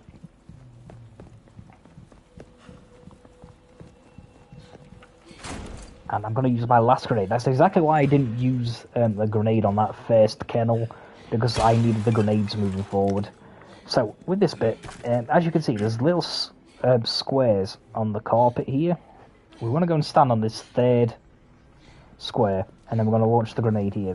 What this will do is, if we throw it from here, we'll skip the little cutscene. Okay, you see how we didn't get that little cutscene where the zealot emerges and goes to pull the switch? That's how you skip that. Gotta loot these vases. These are really good, these vases. This one especially. Should have 3 items in it. All ammo. Nice. Now, on this section, again, you have a couple of options how you want to play it. If you have a flash and you want to play it safe, you can use a flash. You can use a grenade if you have one spare. The way I like to do it, I like to use the Magnum on the shield zealot. Because if you shoot the shield with the Magnum, it will stun the zealot, but it won't break the shield. Because if you right gun the shield and break the shield, that zealot then becomes a grabber and they can grab Ashley. So ideally, what I want to get here is going to be a little random how the enemy's formation happens. Is ideally I want to shoot the one with the shield will come first. I'll shoot that, then if I get lucky, I'll get a kill on one that stood behind him because of the penetrative power of the Magnum. You may have to do a little mop it up with the shotgun here. You just have to play as it comes. So what we're gonna get here? Yeah, shield guys first. I'm gonna Magnum it. See how it just breaks a hole in the shield and stuns the enemy, but doesn't break the shield. This guy won't grab Ashley now. Unfortunately, I didn't get any of the kills. I didn't want to do that. I wanted the shotgun equipped the... Where's the checkpoint here? Oh, we're fortunate we got a checkpoint right at the beginning of this section. Okay, go to the third square, throw the grenade. A flash will work there as well, by the way. If you have no grenades, you can use a flash.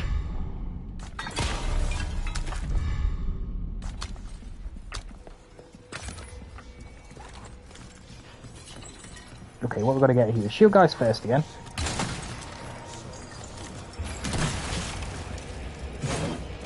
Okay, nice. Like I say, if you get lucky there, you'll get one of the other zealots with the Magnum. Whether you loot these two cupboards, I generally don't on standard. It depends what you have. If you're extremely low on ammo, you might want to loot them. You generally get decent stuff out of these. Hang on, ammo on that occasion, so let's say no. Now, with this room, I would probably recommend making a manual save before you do this. This room, for me, is one of the funnest rooms in the run. It's relatively consistent, and there's multiple ways to get through here. I'm actually not going to linger too much on this room, because I saw, advocate here just playing with it and having fun with this room and coming up with something yourself, because there are multiple ways of getting through here, myriad different strategies that you can implement. I'll show you the one that I use. I'm actually a little short here on rifle ammo. I'm one short. If I want to use the bolt rifle exclusively here, and nothing else, and one flash, I need 14 for this strat. So at one point I'm going to have to use either the Magnum or the shotgun. And this is one of the advantages of having the bolt rifle here. You don't need as much ammo here as you would with the Stingray. Again, like I can do this room with 14 rifle ammo and one flash. I don't have 14 here. I might get a random loot drop. Like I say, I'm just going to do this room. I'm not going to linger in here too long. So I jump down here. I get this. I shoot that. I pick up the items. Okay, this is going to happen. The inventory is full. It's fine. And then I go up here. Come on, you can't be serious. Yeah. I messed that up a little bit. I was trying to sort of talk. Again, I'm just going to do it. And then you can use my strat if you like. Or come up with something yourself. Like I said, this room can be extremely fun. This room can be extremely fun. So if you have something yourself, just stick with that. This is the way I like to do it.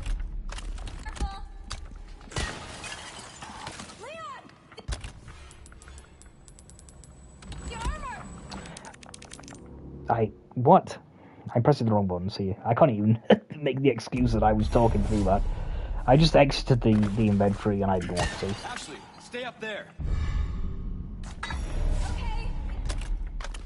Careful.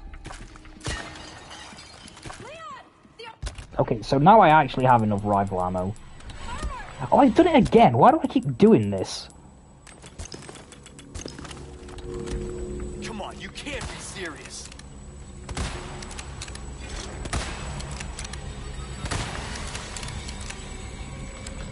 Yeah, like, because I missed a shot there, I don't know why, I kept pressing triangle to mix the herbs. I don't know why I did that. I did it twice in a row. I pressed triangle to, like, pick the herb up and mix it. Don't know what I'm playing. Not this game, obviously. So, I'll try that again, shall I? See if I actually do it right this time.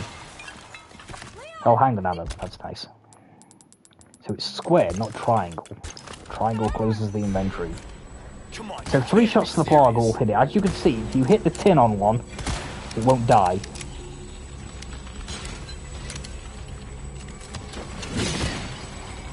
Take this! Look! It stopped moving! I don't think they like the lantern fire!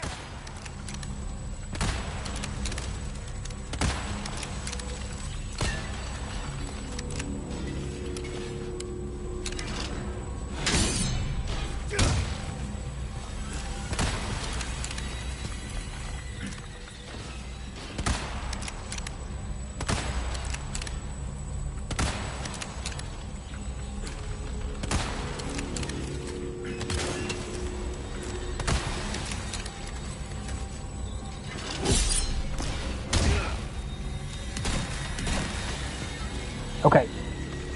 That was perfect. That was really good. That's how I like to do that room. Nighty-night. Again, I'm not really going to go through that. It's just kind of what you see is what you get. One thing I will say about that room is, if the knights go for that sort of like really slow double overhand smash, I don't bother parrying that. It's just not worth it. You take a shit ton of damage if it hits you, and even if you do parry it, you don't get the stagger anyway. It's just not worth it. Just move out of the way of it.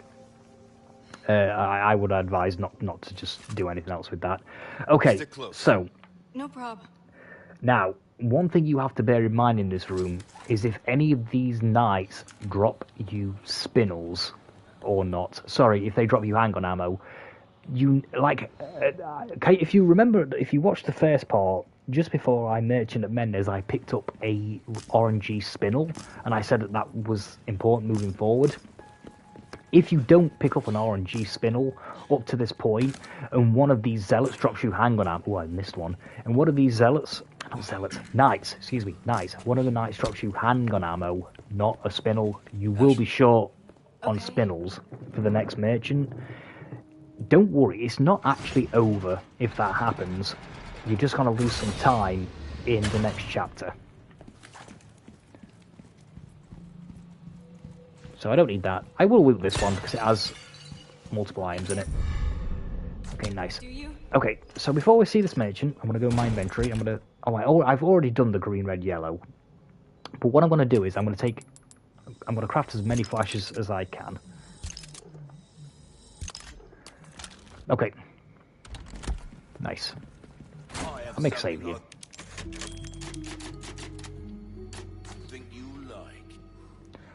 Okay, so in this inventory, I'm going to sell these top 3 items. Then I'm going to click down on the right analog stick, which will take me closer to the rifle. And then I'm going to do the same again. Click right, and then go up to the handgun ammo. Then I'm going to sell the green, red, yellow. Now, as you can see, these items that I have here sold for 80 grand, so I would have actually had enough money here without this bangle. Like I say, I normally do. I didn't need this bangle. I only need 80 grand here for a rocket launcher. But this extra 8 grand for a 5 to 6 second time loss can come in useful as the run progresses. So I'll just use this cell menu again. 1, 2, 3, down, up, cell. Okay. Now, then we go across, and I want a rocket launcher. Where you gonna put this? Not my Now, place to say, if you really, have but any sometimes spare things are more interesting money if here you and keep a space, level buy playing some field. resources. The reason I like to buy resources here is because later on, no, actually, I'm now actually, excuse me, on standard. I'm going to be trading for the black case, which prioritizes dropping you large resources. And when we get to the Verdugo section of the game, I want the game. The game will drop you large resources up until you have 5 in your inventory. But if I buy some here, I get a little bit of a head start on it. So I might save some time looting, and the game drops me heavy grenades and magnum ammo, which is what I want. So that's why I buy large resources here, if you have the space and the money. If you don't worry too much about it. So I'm going to press circle, and I'm going to get this property for Jewel Thief. And then I'm going to trade. Now, I'm going to trade for the diamond. I'm going to trade for the black case. Now, you can see here I have 1 spinel left. That was the RNG spinel that I picked up in Chapter 6. So, as you can see, if I didn't get that, I would have 0 spinels here. And all the knights drop me spinels. If you get handgun ammo at one of the knights, don't trade for the diamond, just trade for the case. Then you'll have to go pick up the diamond out the chest after you defeat Verdugo. It's just one of those things. There's not a deal you can do about it. I got fortunate here. But yeah, that's just one thing to bear in mind. If you get handgun ammo out one of the knights and you don't have an RNG spinel drop throughout the run up to that point, don't trade for the diamond. You won't have enough spinels. So I'll do that again.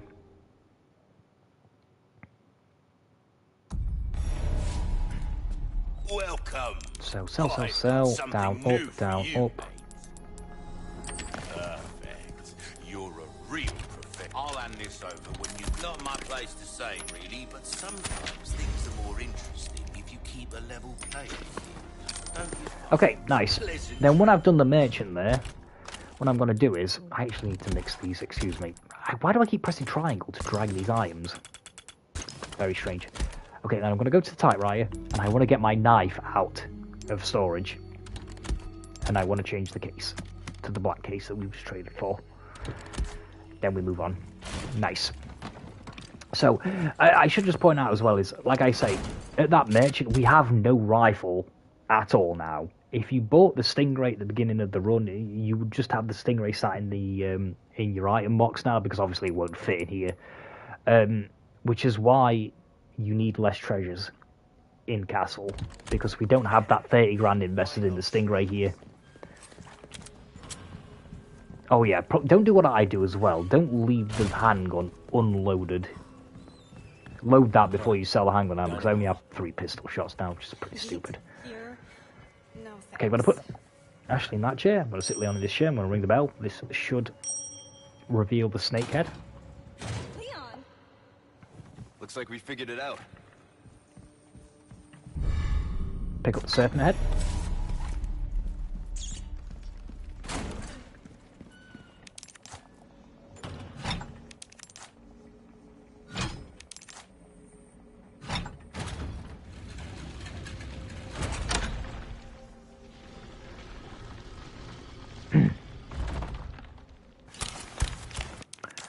Okay, so just excuse me, I need to use...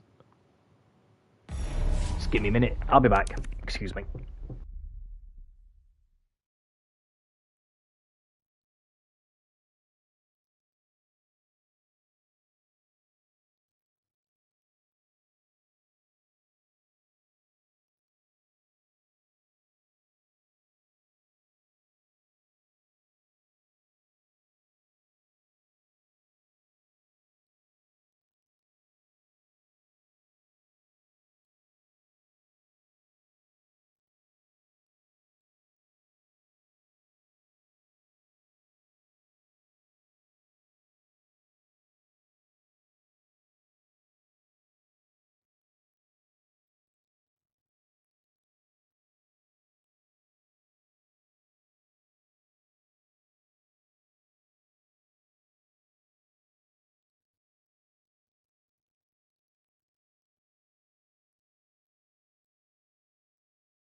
Okay, sorry about that, I'm back. We'll do the Ashley section. Again, I'm not going to linger on this part, I'm just going to blitz through it. There's not a deal going on. It's just one of those sections where what you see is what you get, really. It's mostly just movement. So one thing I will say is you can cancel Ashley getting staggered by pointing the lamp forward. So when you see her in this animation, it cancels it, look, and she normally gets staggered by the door again, just around here, yeah. Scare me like that. Just flicking the your L2 for me will sort of stop Ashley from getting staggered. Okay, on standard, the clock here is 11:04, so we just want to switch down here to 11:04.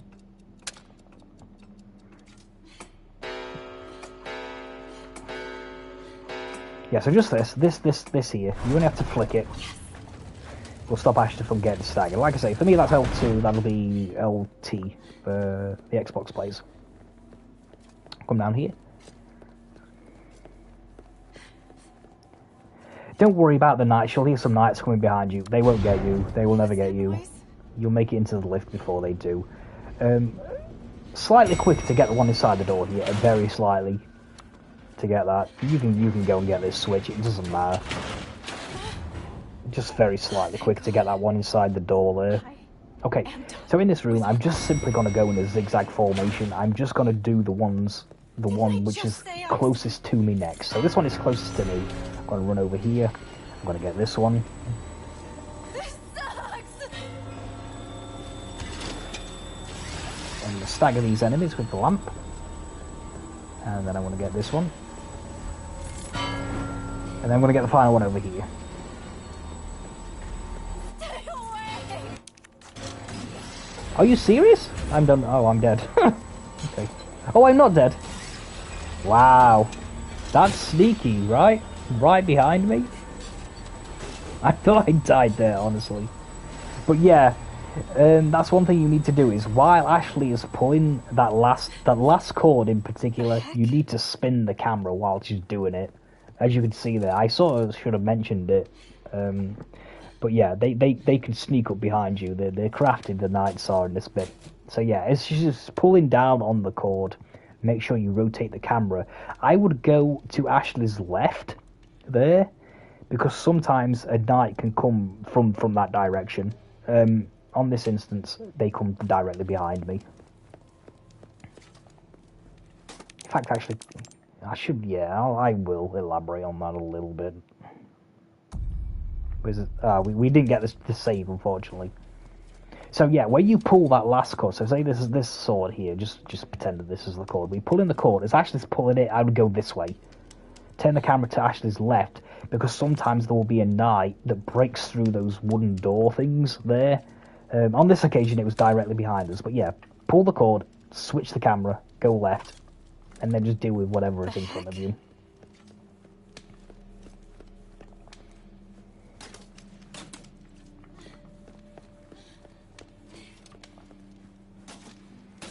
Okay, this is pretty simple. It's the one at the back, then it's the one to the left of the gate, then it's the one to the right. You can position Ashley here, because after this little cutscene with the door opening, she will, as you can see, we're where we position Ashley before the cutscene. Just saves a little time. No, don't go out. Again, I've had enough of this.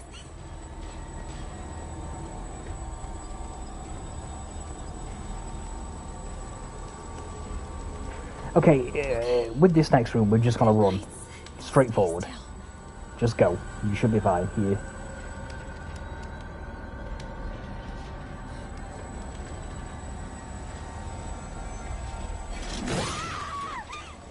So yeah, you run past this guy, and run past this knight. None of these should ever get you. And again, the one inside the door is slightly quicker than the one at the opposite end of the lift. Okay, now this next little bit I do need to talk about, actually. You can do this on PS5. It's fine, even with a higher frame rate. So what I like to do here is, I like to hug the left wall and go forwards. Directly forwards until Ashley bumps into slightly bumps into the night, then cut right. If you go to the right too early, the night will track you, and you'll die. This is one hit kill. I don't know whether I can, like, if I die here, I'm going to be, you know, tinkering with the DA too much. Yeah, let's do it. We'll just wing it and see what happens. So yeah, you hug the left wall. If you go to the right too early, see the knight tracks you. It's not daft. See how it kind of closed the gap there and we couldn't get past it? Yeah, so what you need to do is hug the left wall, go until Ash's left shoulder touches it, then cut right, slightly right, and you should get past that. I'll show you that again. That's how I like to do it. Again, you might have your own little thing here to get past this knight. But yeah, hug left, just keep going straight, in a straight line, until Ash's left shoulder touches the knight, then go right.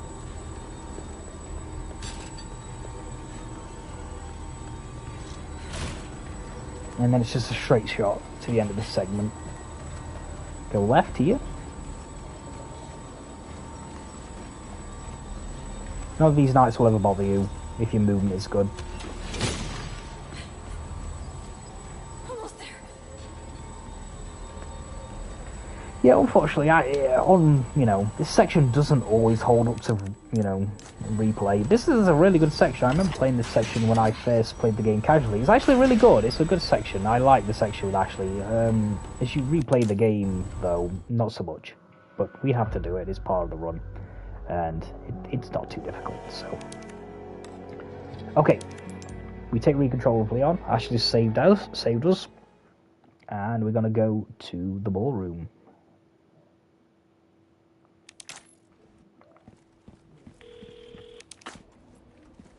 Same as ever. I'm actually going to pick up this pistol if I can, actually. I don't think I can. My inventory's full. Why do I keep doing this? I have no idea why I keep pressing triangle. Okay. Now I am going to YOLO this bit. You can get hit here if you get unlucky. I'm just going to jump over the wall here.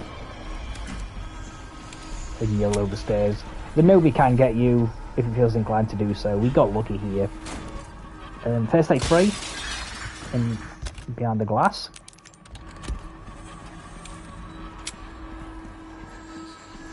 And then it's riot gun time. Riot gun only in here, don't get too fancy. If you've seen Novies, shoot them with the riot gun.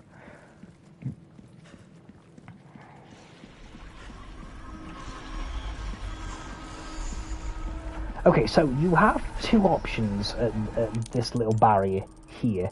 I prefer to go around it as opposed to going over it, because what can happen is the Novi can hit you in the climbing animation, and, you know, like I've said before in the video, there's not a deal you can do about it. But if you go round here, you're never in that defenseless position. It is optional though. You can go over this little barrier here. I'm going to go around it.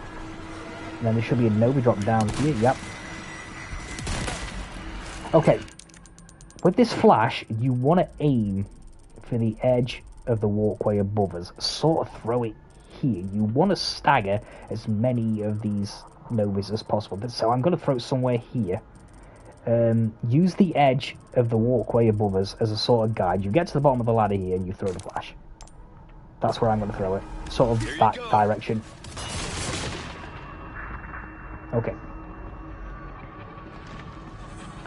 Reload the shot. Equip the flash. Now here, I'm going to turn the camera so it's facing where we're going to jump off. And you can actually start to move Leon here before this cutscene finishes. I like to do it. So I use the gate, the positioning of the gate opening, as a sort of guide as to when to start to spam my run button and interact button. So I normally do it around there. A little bit before that.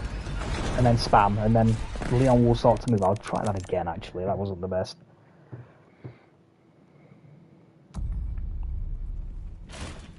I don't even know where I am. Where am I? Okay, we're here. Oh, this is nice. It starts right at the beginning of the ballroom. So like I mentioned in part 1, I'm only going to do the crouch cancel running technique on the stairs. I'm going to go round here. Again, you can go over. It's optional. Novi. stand at the bottom of the ladder, aim for the right side of the walkway above us. Get as many enemies as possible. You are really slacking on your pest control. Reload the shotty, equip the flash, look at the drop down ledge, and I'm going to start spamming around there. Spamming. Aim high. I aim this flash high because if you aim it high, you will stagger some enemies on the other side of this sort of pile of rubble here in the middle of the ballroom. So that's why I throw that flash high. Equip the pistol. Pick up that, the green herb. You can knife that actually if you prefer. So pick up the green herb, pick up the grenade. One down.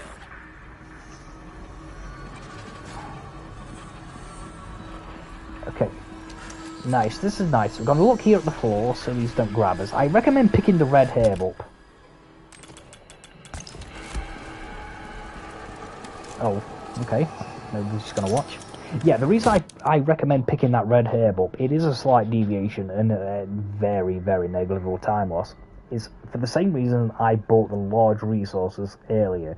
For some reason, this game loves dropping you red herbs in boss areas. Like, at times it will drop you like 2, sometimes 3 red herbs. Like, more than the amount of green herbs you have. For some reason, it loves dropping you red herbs if you don't have any, so I like to pick that one up so it doesn't drop me red herbs when I want the game to drop me heavy grenades and drop me magnum ammo in in this chapter later on. So again, I'm going to turn the camera, I'm going to start spamming when the door is about halfway up. Give me a head start. Yeah, I didn't get it. Turn the camera, and we are off.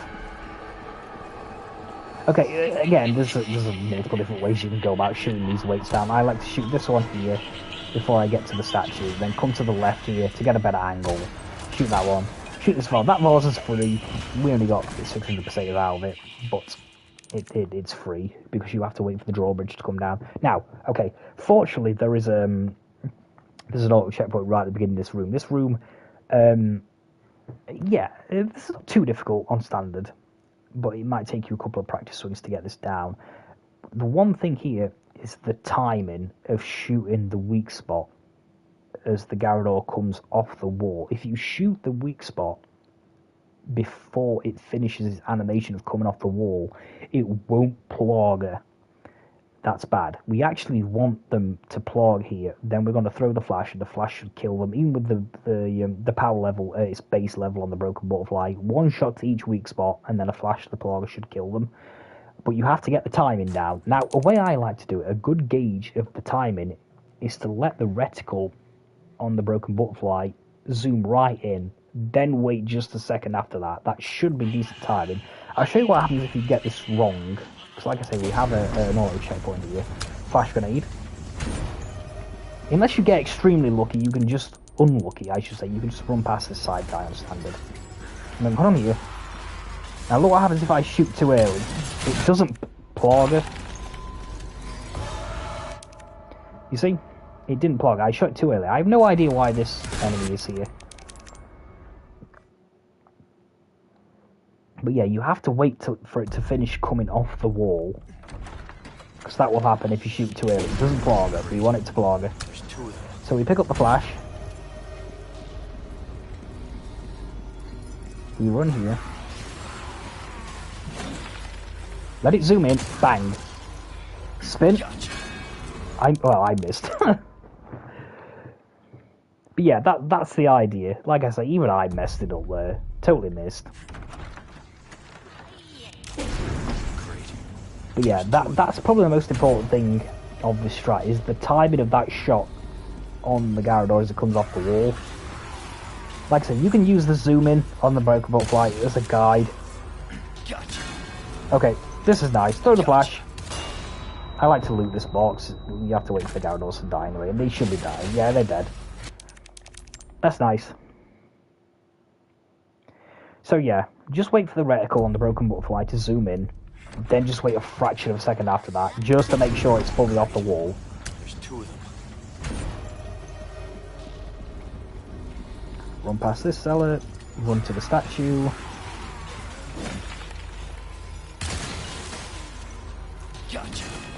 I missed again. That was just slow. I think I was just too slow. Great. There's two of them. But yeah, this is not the easiest. This is not the easiest thing in the world to do. You have to be quick.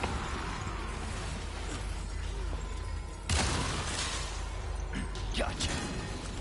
Okay, there we go. I was just rushing. I don't know what I was doing before. Loot that. It's free. You have to wait for these to die anyway. Like I said, not the easiest thing in the world. Like I said, you saw me just mess it up twice myself.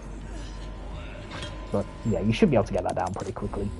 Like I said, they should die to that every time. One shot each to the plug on the back, and then a flash grenade.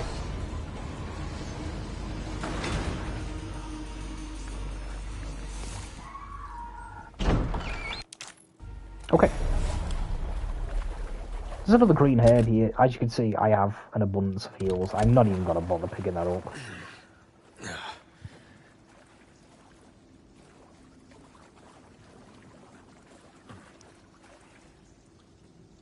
Talk about sticking the landing.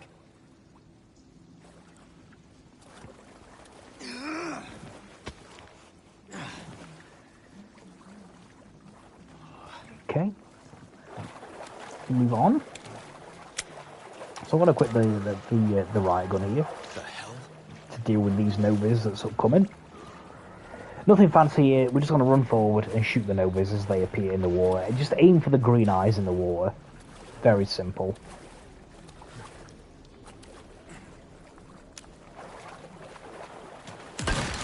Aim for the eyes, run past them.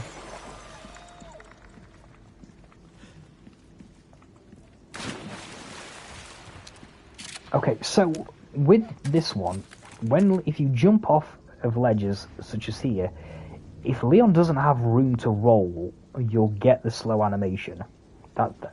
So you need to jump and give him room to roll. So you need to come off at the correct angle. Do I get it? I do. Yeah. Like I say, if he doesn't have room to perform that roll, he won't. Which is why you get those slower drop-down animations. You can apply that to all the times you jump off of something as well. It will be the same principle. Just shoot the Novas. Why have I picked that up? I don't even know why. I don't know why I picked that fish up. Don't need it. I'm just going to use it because it's common in my inventory.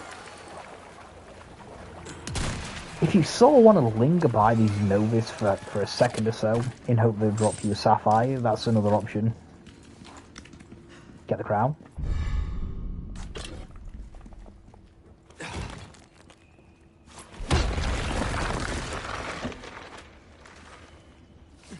Okay, I do want this yellow hair as well.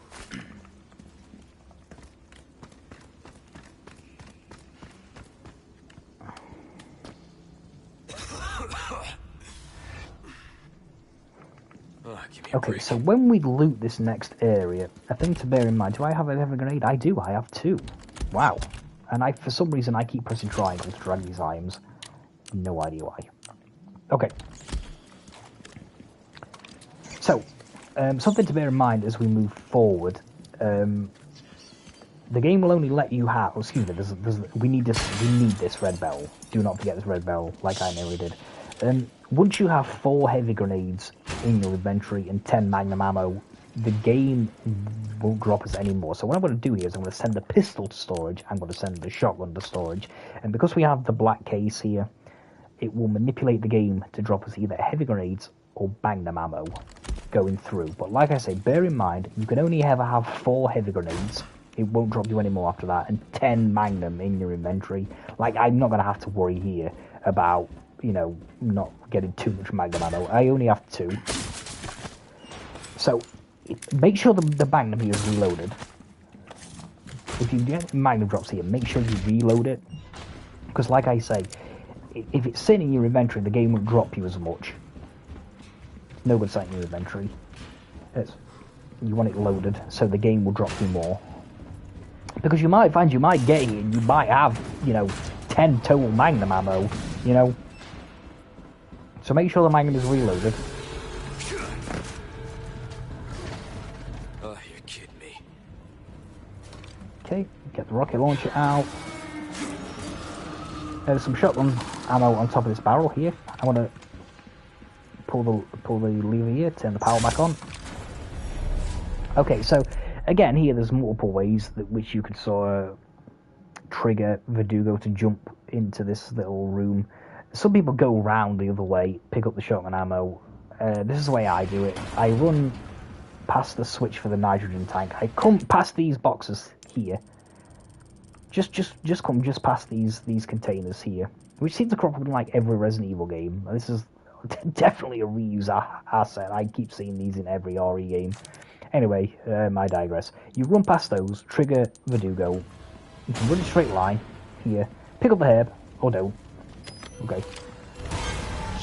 Now he has to be frozen, even though we have the rocket launcher. You have to wait till he's frozen. Wait till he comes under the shower, and just shoot with the rocket launcher, and he'll die.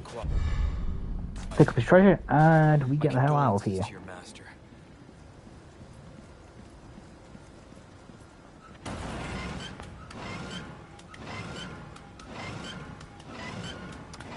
Just something I should have prefaced actually, in the last, well not the last room, in the ballroom. Like, I throw flashes in ballroom, that's a safety strat. I have seen other people just simply YOLO it through there, and not use, well just use one flash right at the end. That's an option. I like to play it safe, I like to use the flashes. Okay, we gotta loot this room, this is the good stuff. Let's see what we get here. Okay, I still need 2 heavy grenades.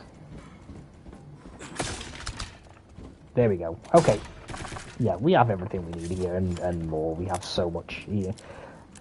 This is nice. I'm not even going to bother looting this. If you have 4 heavy grenades and some extra magnum ammo, like, you only actually need 6 from here moving forward. We have plenty. Just loot as you need to.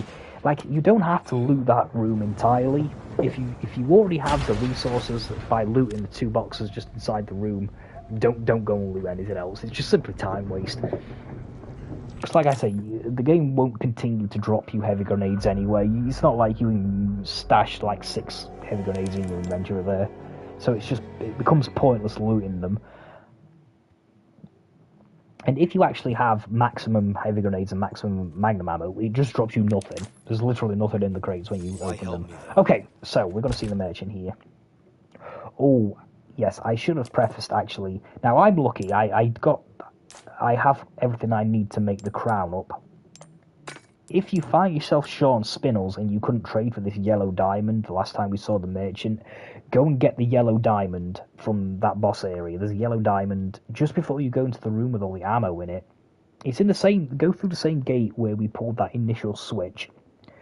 Then get the yellow diamond out of that chest. Unfortunately, it's quite a considerable time loss. It's just one of those things. But yeah, you really need it to make the crown up, to get it up to 100k like this. Okay. What's in it for you? Now, actually, I'm going to save it here because this merchant can. You have a couple of different options with this merchant, which I'll go through. So, okay, we're going to sell the gold monocle. We're going to sell the element crown. We're going to sell the ruby. We're going to click right on our analog stick. We're going to sell the handgun ammo. Again, we're going to come down. I'm going to sell the resources here just to declutter the inventory, and then I'm going to go up and sell the first aid spray and the green, red, yellow. This is nice. Okay, and we sell all those, and we come across to buy, and then I go right-click twice with either the left analog stick or the D-pad. I buy the Stingray. I want the Stingray now. I buy that. Then I go along once again with the right with the D-pad or the left analog stick, and I buy another rocket launcher. Okay, now here you have options of what you want to do. Depending on how much money you have. I don't quite have enough money here anyway, but you can upgrade the knife. That's why I got the knife out of my inventory earlier. If you have, how much is that? I think it's 24, so it's 36. Yeah, as you can see, I don't quite have enough money here. Not quite, I'm very short actually. I was very close, I was only 600 short. But if you have the money there, you can do another power level on the knife, Knife or needs care you can do the every body once in a armor. while. You can't do the body armor and Difference get it up to power level 4 with Why this not route, and try you would need your more hand money. at a new gun, But stranger? that's just something to bear in mind. Might save You can your either life. forgo the body armor and go with an extra power level on the knife for Krauser, or buy the body armor and simply upgrade it to level 3. Yeah. As you can see, money, I'm not short here, but it's not... Your weapons are in good hands, I don't have a lot friends. left. It's I'll not see super you tight, later. but 3,400. That's why I got the ruby from the ballroom, just to make sure I had enough there. So I'll run through that mention again. Oh, yeah, we got an auto save there. I didn't need to do a manual save. I'll sort of do it at full speed. So yeah, the Stingray is important there because I'll be using it on Krauser later on. So we do need the Stingray. Welcome. So we come here, we Got go. something Oh, I'm not new. imbued the treasures in the crown. In fact, actually, I'll just load the manual save then because I'd already done it. So yeah, we'll be using the Stingray later on for Krauser, so we do need the Stingray here. Welcome. So we come into menu, I've sell, got sell, something down, new for you, down, man. resources, first aid spray, mixed herb, go to buy 1, 2, Stingray, Where you gonna put this? This gun turns rocket heads launcher, into pumpkin space. Not my place body to armor, worry. tune the I knife. The offer knife will always be repair in the services. first slot when you go into the tune menu, so you can go across the tool up and then just, you know, press it there, and it'll upgrade the knife. If you don't have enough money here, like I said, it was pretty tight for me. I had 3k extra, and you can't afford this additional upgrade on the knife. It's not a massive deal. The knife fight with Krause is such an RNG fight anyway. I wouldn't worry too much about it. Okay, so what I'm going to do here is I'm going to put the scope on my rifle. Again, like I said in the first video, you might not have the scope here. That's optional. Then I'm going to craft flashes, as many flashes as I can. Why I'm in the menu. I think I can do 4. I can. And then we're going to move on. Just minimizing the amount of time you spend in the inventory. Okay. And we're just going to simply rocket launch this wall here. It totally skips going and getting the dynamite, and then I'm going to go and hide in this corner here. This should keep me safe from the rocks. And I'm going to equip the heavy grenades. Okay, so you can have a bit of a play here with how many heavy grenades you want to use. An option you can do here is you can sort of forgo tuning up the knife power, and you can put some of that money into the broken butterfly, perhaps. And just have a play with how many heavy grenades you need with the broken butterfly and different power levels and whatnot. But just the simplest thing to do here is just to throw 4 heavy grenades at the armoured Gigante, and it will die. With these grenade throws, I'm not just going to be throwing them randomly in the vicinity of the Gigante. I want them to land sort of on the hunch of its back. I've seen people come through here and they sort of throw them towards its face, and they don't always get damage off of the grenades. I've seen it happen a couple of times, just like one of the heavy grenades just like does not do any damage. So what I'm going to do is, after I've skipped the cutscene here, when we interact with this little gate here, I'm going to run back towards the screen and pay very close attention to where I put the reticle to throw the grenades. It will be above his face, where his face is exposed. And like I say, it'll be sort of aiming for the hunch of his back. That will ensure that these grenades do damage. There we go. I'm going to run towards the screen. Can you see where the reticle is for the grenade? It's above his head. It's on his back. This should be fine. And I'm just going to launch them. Just launch them. Now, the reason that I run back towards the screen is to create some distance between me and the Iron Gigante. If you just throw them where the cutscene drops you in, you'll get staggered after you've thrown a few. This will just prevent you from getting staggered. This should kill him. I'm going to... Yeah, there we go. Perfect.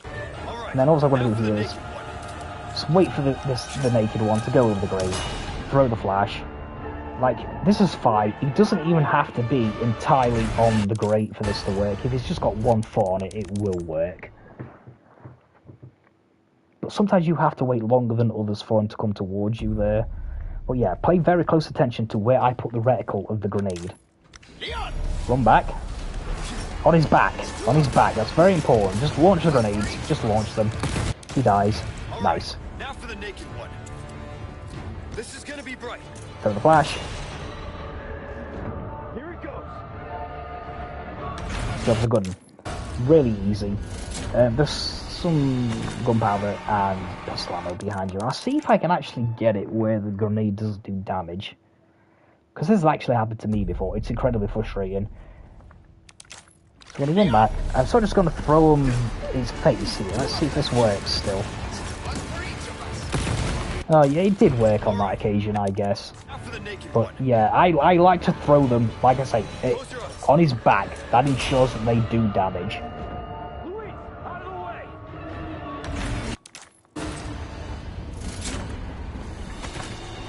Okay. Nice. That room is actually really simple. It shouldn't take you too long to get that down, I don't think. How's it look? Okay, I like to loot these two barrels here because they're more or less free. You might get something good out of them. Because we would have to open the door anyway there ourselves, so the time difference is non-existent really. Well, that was a pain. They're keeping those things cooped up down here too? The underground here is sacred to them. See, this is where they discovered Las Plagas, preserved inside ancient deposits of ember. Of course they Okay, time for minecart. We have a little time save here. Now, we have to get our weapons back out the time. Right, anyway, here's a good place to do it. If you save the game as as Lewis is getting into the car like that, and then reload the save, he will already be positioned in the minecart when you load the save, so you can just go straight up to the car and interact and initiate this little sequence. So yeah, like I said, you have to come here and get the weapons out anyway. Then I'm going to do a manual save. Then load the save. And as you can see, look, Lewis is just there, sitting, waiting for us to go. And you don't have to wait for him to go through that little routine of getting down into the car. Now this section is one of the more tedious sections of the game. Like I said about Ashley's section, but I think this, you know, on a first casual playthrough, I think this section is really fun. But yeah, it very quickly loses its appeal as you play through the game multiple times. It can become, like I say, almost really tedious. We can't make this section any faster, and it's very consistent. I guess it's consistent, so you can sort of switch your brain off a little bit. Gives you time just to mentally recharge. This one can be quite stressful, you understand, you know, with the money routing and the different pickups, and just the total random nature of the game. This is a nice breather, so try not to, you know, look down at this section too much. I know it can be a little boring, but just see it as a moment to recharge.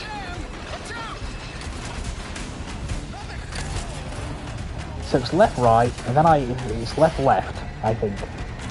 If I remember correctly. Yeah, so left, we got a guy here. Left, then it should be here. Yeah. Then ahead, we shoot with, yep, the boards.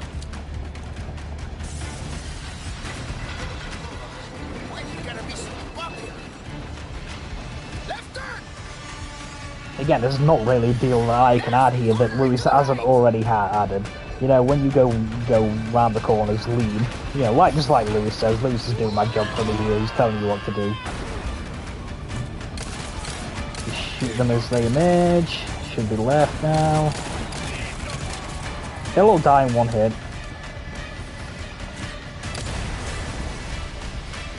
To the right.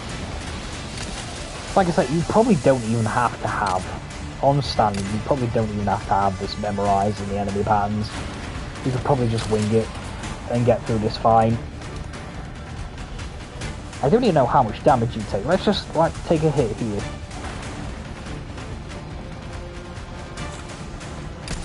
Oh. Okay, yeah, so you probably got about, what? Maybe 4 or 5 hits? So yeah, you probably, you know, you don't even have to have this part memorized. You can tank a lot of hits for the looks of it. Like I said, that looks about 20% to me.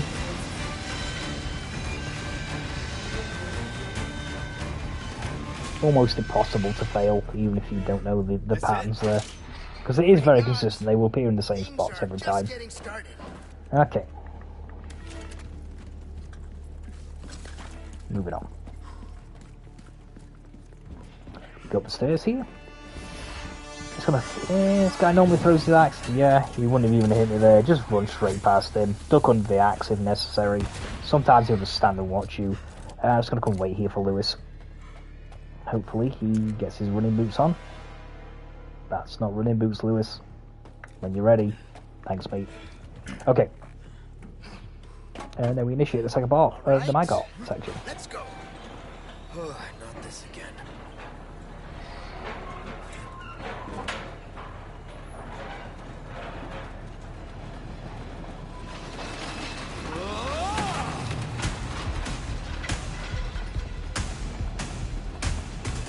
Again, like the first part, this is all very consistent. You can't speed this up. Nor can you slow it down. You can ignore the chainsaw dude here. Just focus on these villagers to the right here. And they should emerge on the track next to us. Yep. Very nice. I can't hit them though.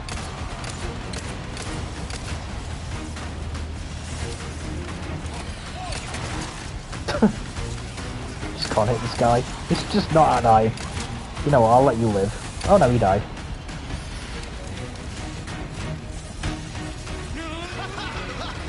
This is kind of fun. More parts. Thanks, Lewis.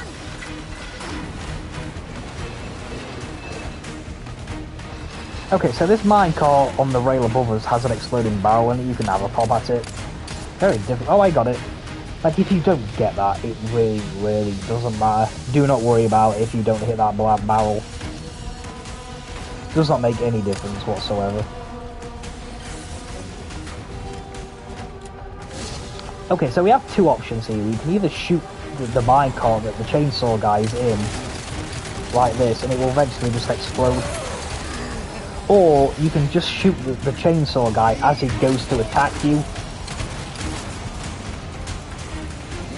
It should just, yeah, there we go. Like I say, you can do it that way, or you can just shoot the chainsaw guy as he swings at you. You just shoot him once and it staggers him.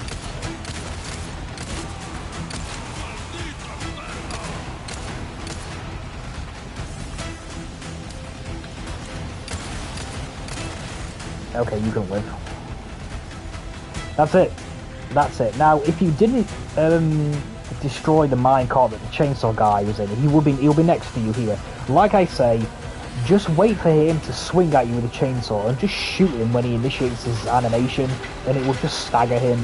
It's not a big deal. It really doesn't matter. Ooh. Nearly messed it up.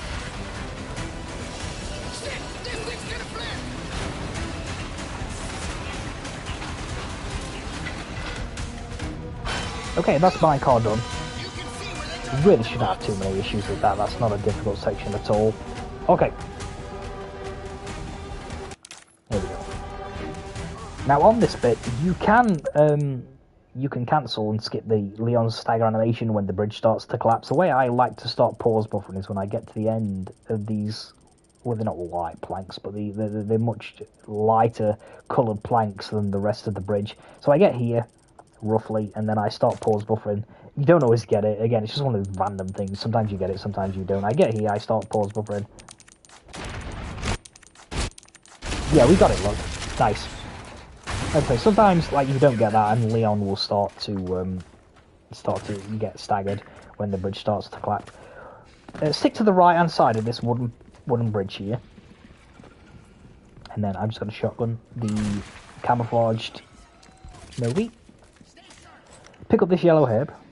It's handy for later. It's totally free as well. Now, as we come through here, I want to aim the flash at this stone here. This is where I'm going to throw it. Now, what this will do is this will stagger all the enemies on the floor, all the camouflaged Novas, except for the one in the top right corner. As we go through the cave, we will have to right gun that one. Now, as we move forwards, we need to turn around and we need to shoot any Novas that aren't stunned by the flash, because what will happen is, if there's any not staggered, Lewis will stop and start shooting them, and it will delay how far behind he is, and we will lose time, because when we get to the end of this little cave system, we can't interact with the lift until Lewis is in there with us, so you can't lose a lot of time here. So like I say, I'm going to throw the flash at this stone in front of me here, and we'll... Yeah, can you see how this Nova here is still in camouflage? We need to shotgun this Nova here. Equip the rifle, and then look back and see if Lewis is fighting. Yeah, we get lucky here. He's not up to much. Shotgun that guy. Okay, the way I like to do this, I like to shotgun this one, this up top. Run here. Shotgun this Nova. And then pistol this one that's camouflaged on the wall. Sometimes you get hit there, sometimes you don't. I have no idea where Lewis is. I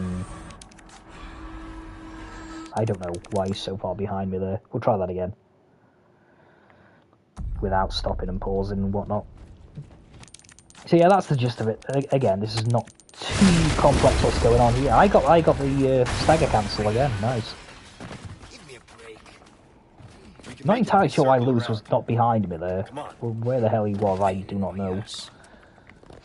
Okay, we'll try that again.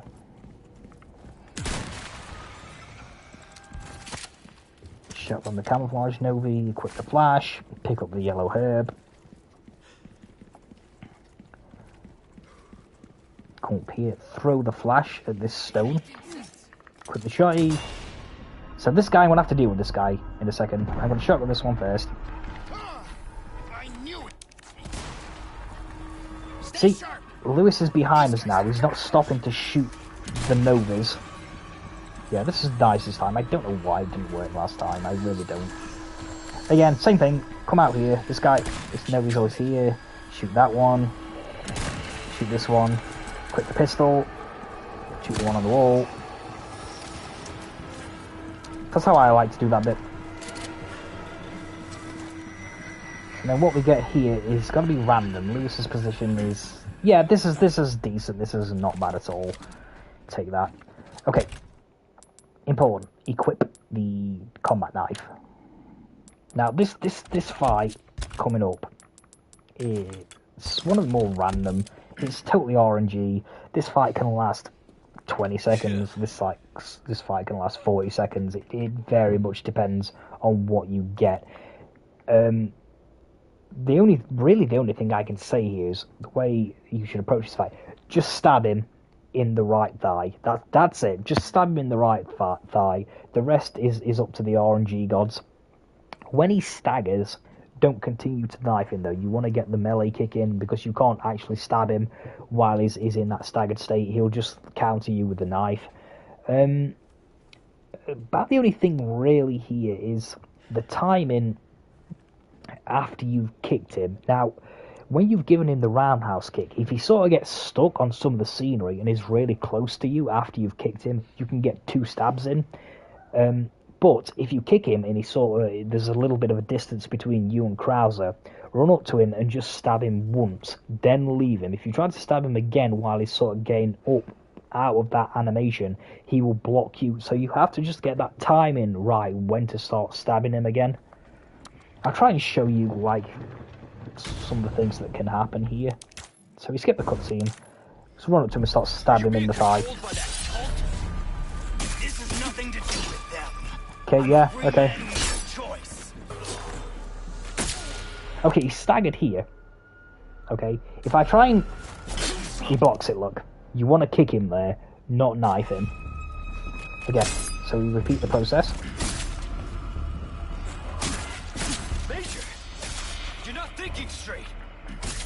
Okay, so there's a little bit of distance here, so I'm going to kick him and then we're just going to stab him the once. Now, if I try and stab him again here, he'll block it. We need to, as you can see, you need to wait till he's out, he's sort of stood back up again before you start stabbing him again, because that will happen every time. Okay, so we carry on here with just these stuff. Okay, if he does this combo, sometimes he finishes this combo with a kick, which you obviously dodge. If he finishes it with a knife slash, just let him hit you. It's much quicker just to tank the hit here than it is to go through that process where you sort of go into that, like, you know, sort of wrestling animation, and you have to hold down the X button to break it. It takes forever. Just let him hit you. There, just let him hit you. See how quick that was? Yeah, this is bad because he gets behind you, and yeah, this is horrible. Okay, shoot him. Oh, okay, he died. But yeah, unfortunately, I didn't get an opportunity there to show you the timing. You'll have to just have a tinker with it, because I triggered a checkpoint, unfortunately. I probably should have made a manual save there. But yeah, when he's staggered, you kick him. Like I say, sometimes you kick him, and like, because of where he is in the scenery, he won't go anywhere, and you can get 2 stabs in there. But like I say, if there's some distance, just stab him the once, wait till he stands back up, and then just repeat the process. That's all you're doing there, just stabbing him in his right thigh until he staggers. Kick him, knife him, repeat, rinse, repeat. Okay, so chapter 12 is a little bit like chapter 3. It loads in really quickly for some reason. And yeah, I'm gonna heal here. I think that would be wise. Sort of still grinding on that death in Warhol. I don't know why I didn't heal. I was sort of like preoccupied with explaining things. I thought, oh, I'll just heal in a second when I finished my point. That obviously didn't work.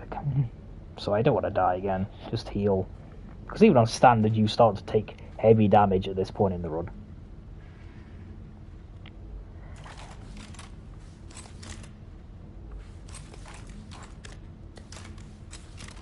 Okay, so when we start to get to this point of the run, towards the end of Castle, and sort of heading towards Factory, your ammo reserves are gonna start to become really lean. As you can see, I've not got a lot of shotgun ammo here. That's actually really low.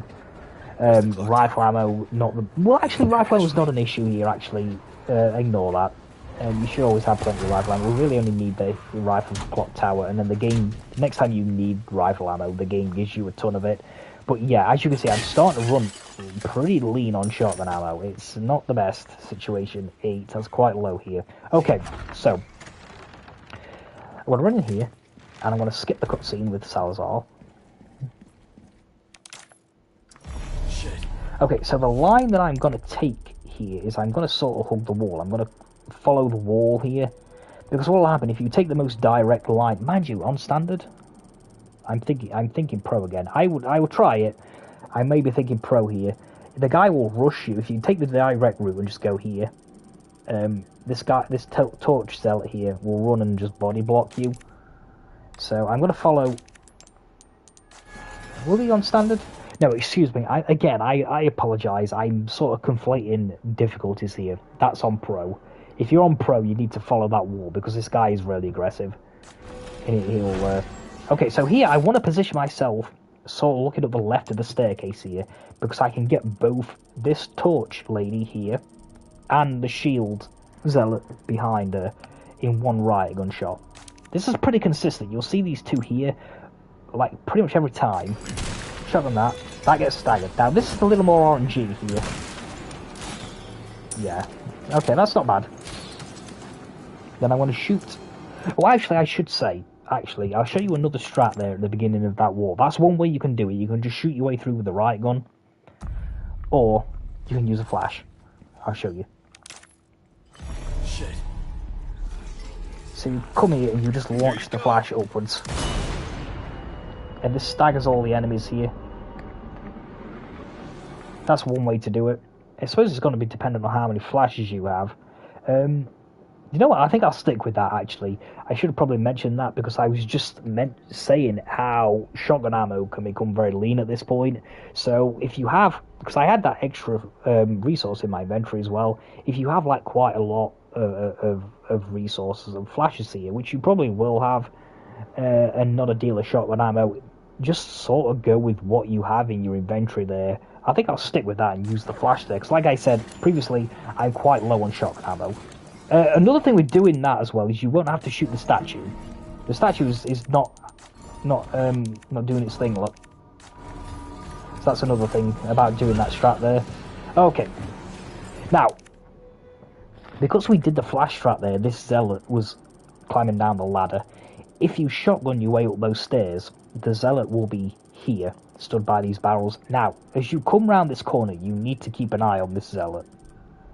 Like, more often than not, it will be very passive, and it will just let you pass. But sometimes, if it starts to run towards you, you need to right gun it, because it will hit you in the back. And again, it's one of the enemies with the flaming club. You get staggered for an eternity. You need to deal with that. So, like I say, that's only if you shotgun your way up the stairs. As you can see, we use the flash, so it's not an issue. Okay. Okay, so this lady here has to go with the right gun. Here, right gun. Now, I like to use the flash strat here, the double flash strat. So I'm going to stagger these enemies with the flash. If this barrel has not been broken, you need to pistol it.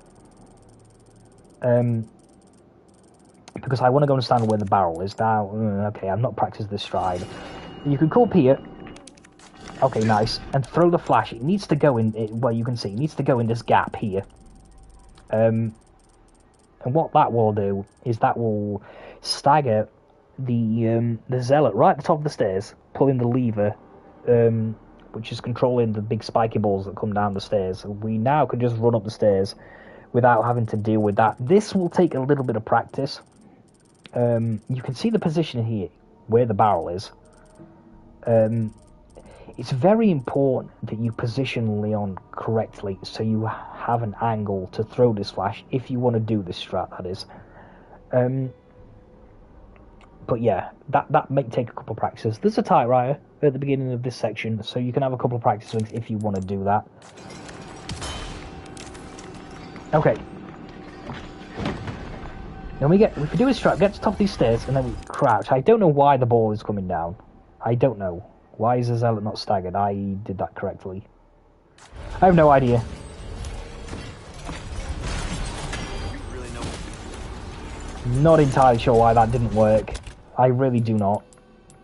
Whatever, I guess. That should have worked. I don't know. I don't know. I'll have to take a pass on that one. You can... If it doesn't work, just... Yeah, okay. That is interesting. I don't know. I thought I executed that correctly. Never mind. Like, it's too late because you trigger an auto checkpoint, and I can't... I should have done a manual save there. That's my bad. But... Okay.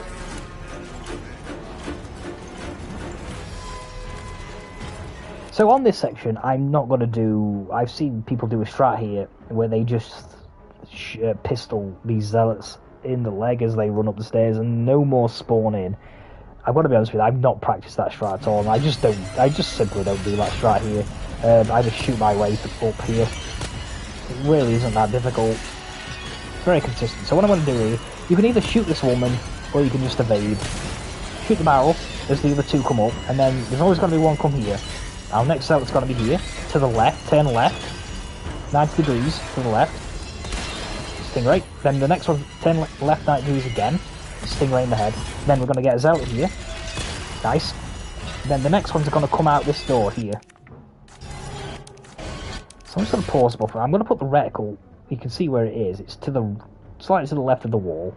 And what I'm going to do here is I'm going to look out for a zealot to come out, and then a crossbow lady will follow immediately behind.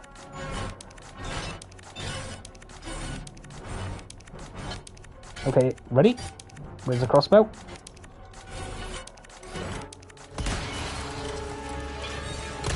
Shoot that barrel. Nice. Now sometimes here, I should preface actually, the sort of way that crossbow lady reacts is a little bit RNG. Like on this occasion, she kind of just stood in the doorway. On another occasion, she'll just continue to run in the same trajectory as she was as she come out the door. you'll just have to see how she goes and what pattern where she goes, and then shoot her in the head with the stingray. In fact, I don't even know where the see if I can get a different pattern there. I hope the oil checkpoint is at the top of the stairs here. Yeah, it's right at the top of the lift here. It's nice. So another strat I'll do here is I'll evade the crossbow lady here. Before I just shot her to stagger her, you can shoot until she dies, it really doesn't matter. Or what I'll try is I'll just move out of the way.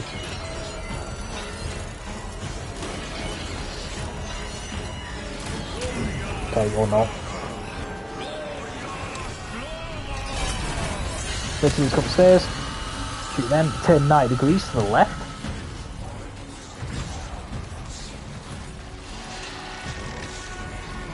Stingray this guy in the head.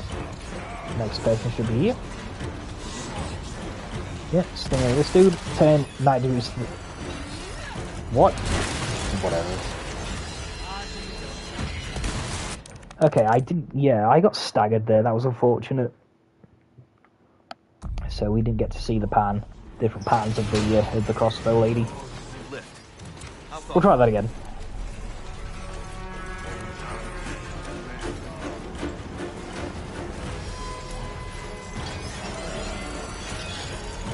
Okay, one.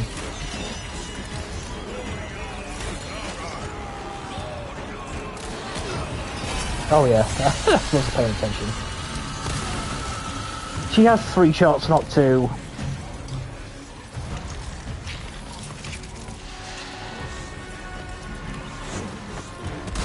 Shoot this dude, turn 90 degrees to the left again.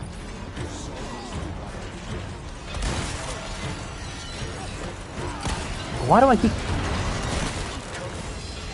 Yeah, I keep getting staggered here by the stupid red Zelen, I don't know why. Maybe it's because I've loaded the checkpoint, perhaps. Again, maybe it's just altering the timing slightly. You don't normally, as you can see the first time I did it, I didn't get staggered there before shooting that barrel. That's twice in a row now.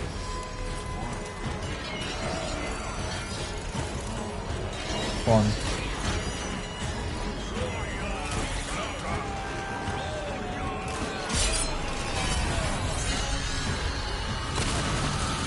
She's so slow on standard. Much slower.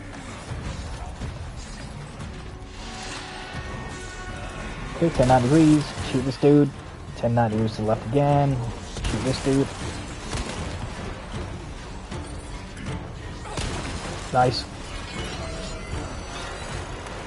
Okay, see what this... Yeah, she stood in the doorway again. That's interesting.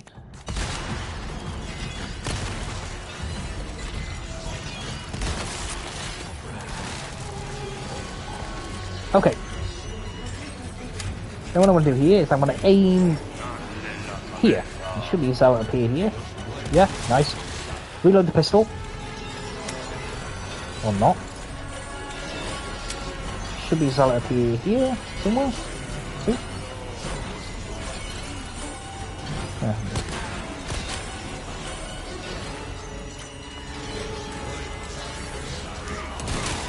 Shotgun any enemies.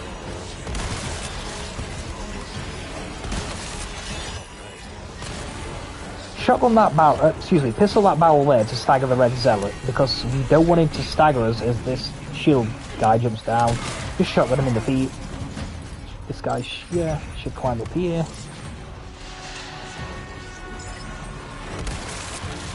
And there should be one climbing here, yeah, nice.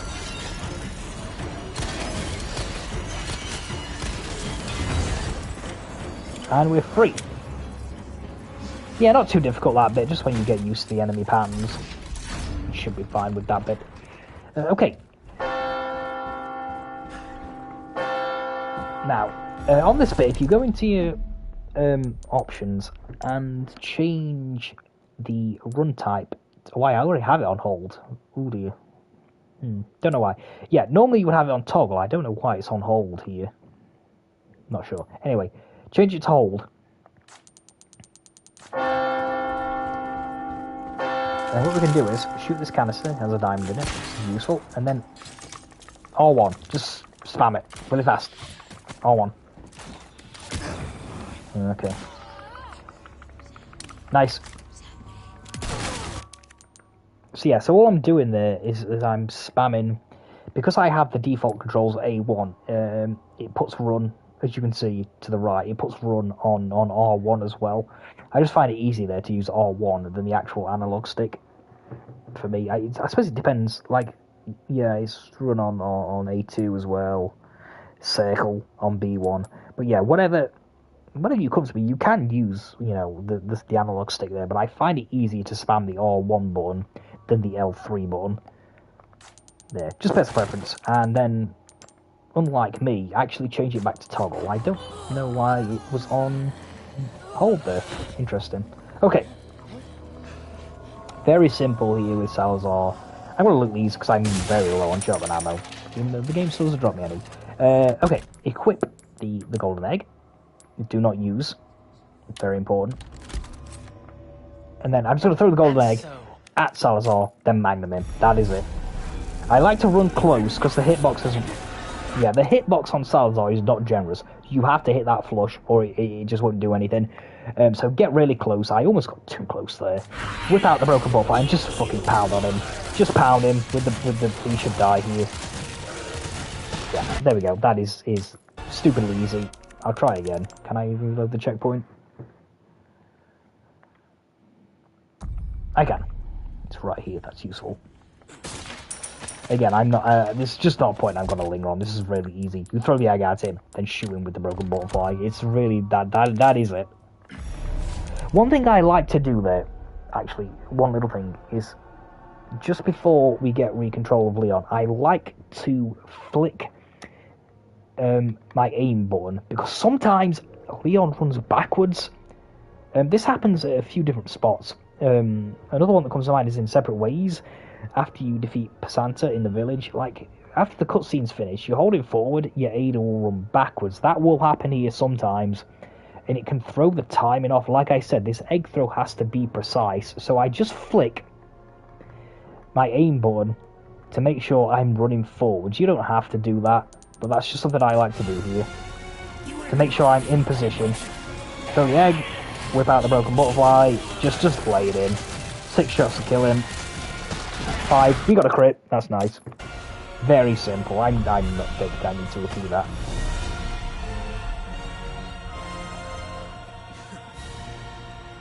Ashley, no time to lose.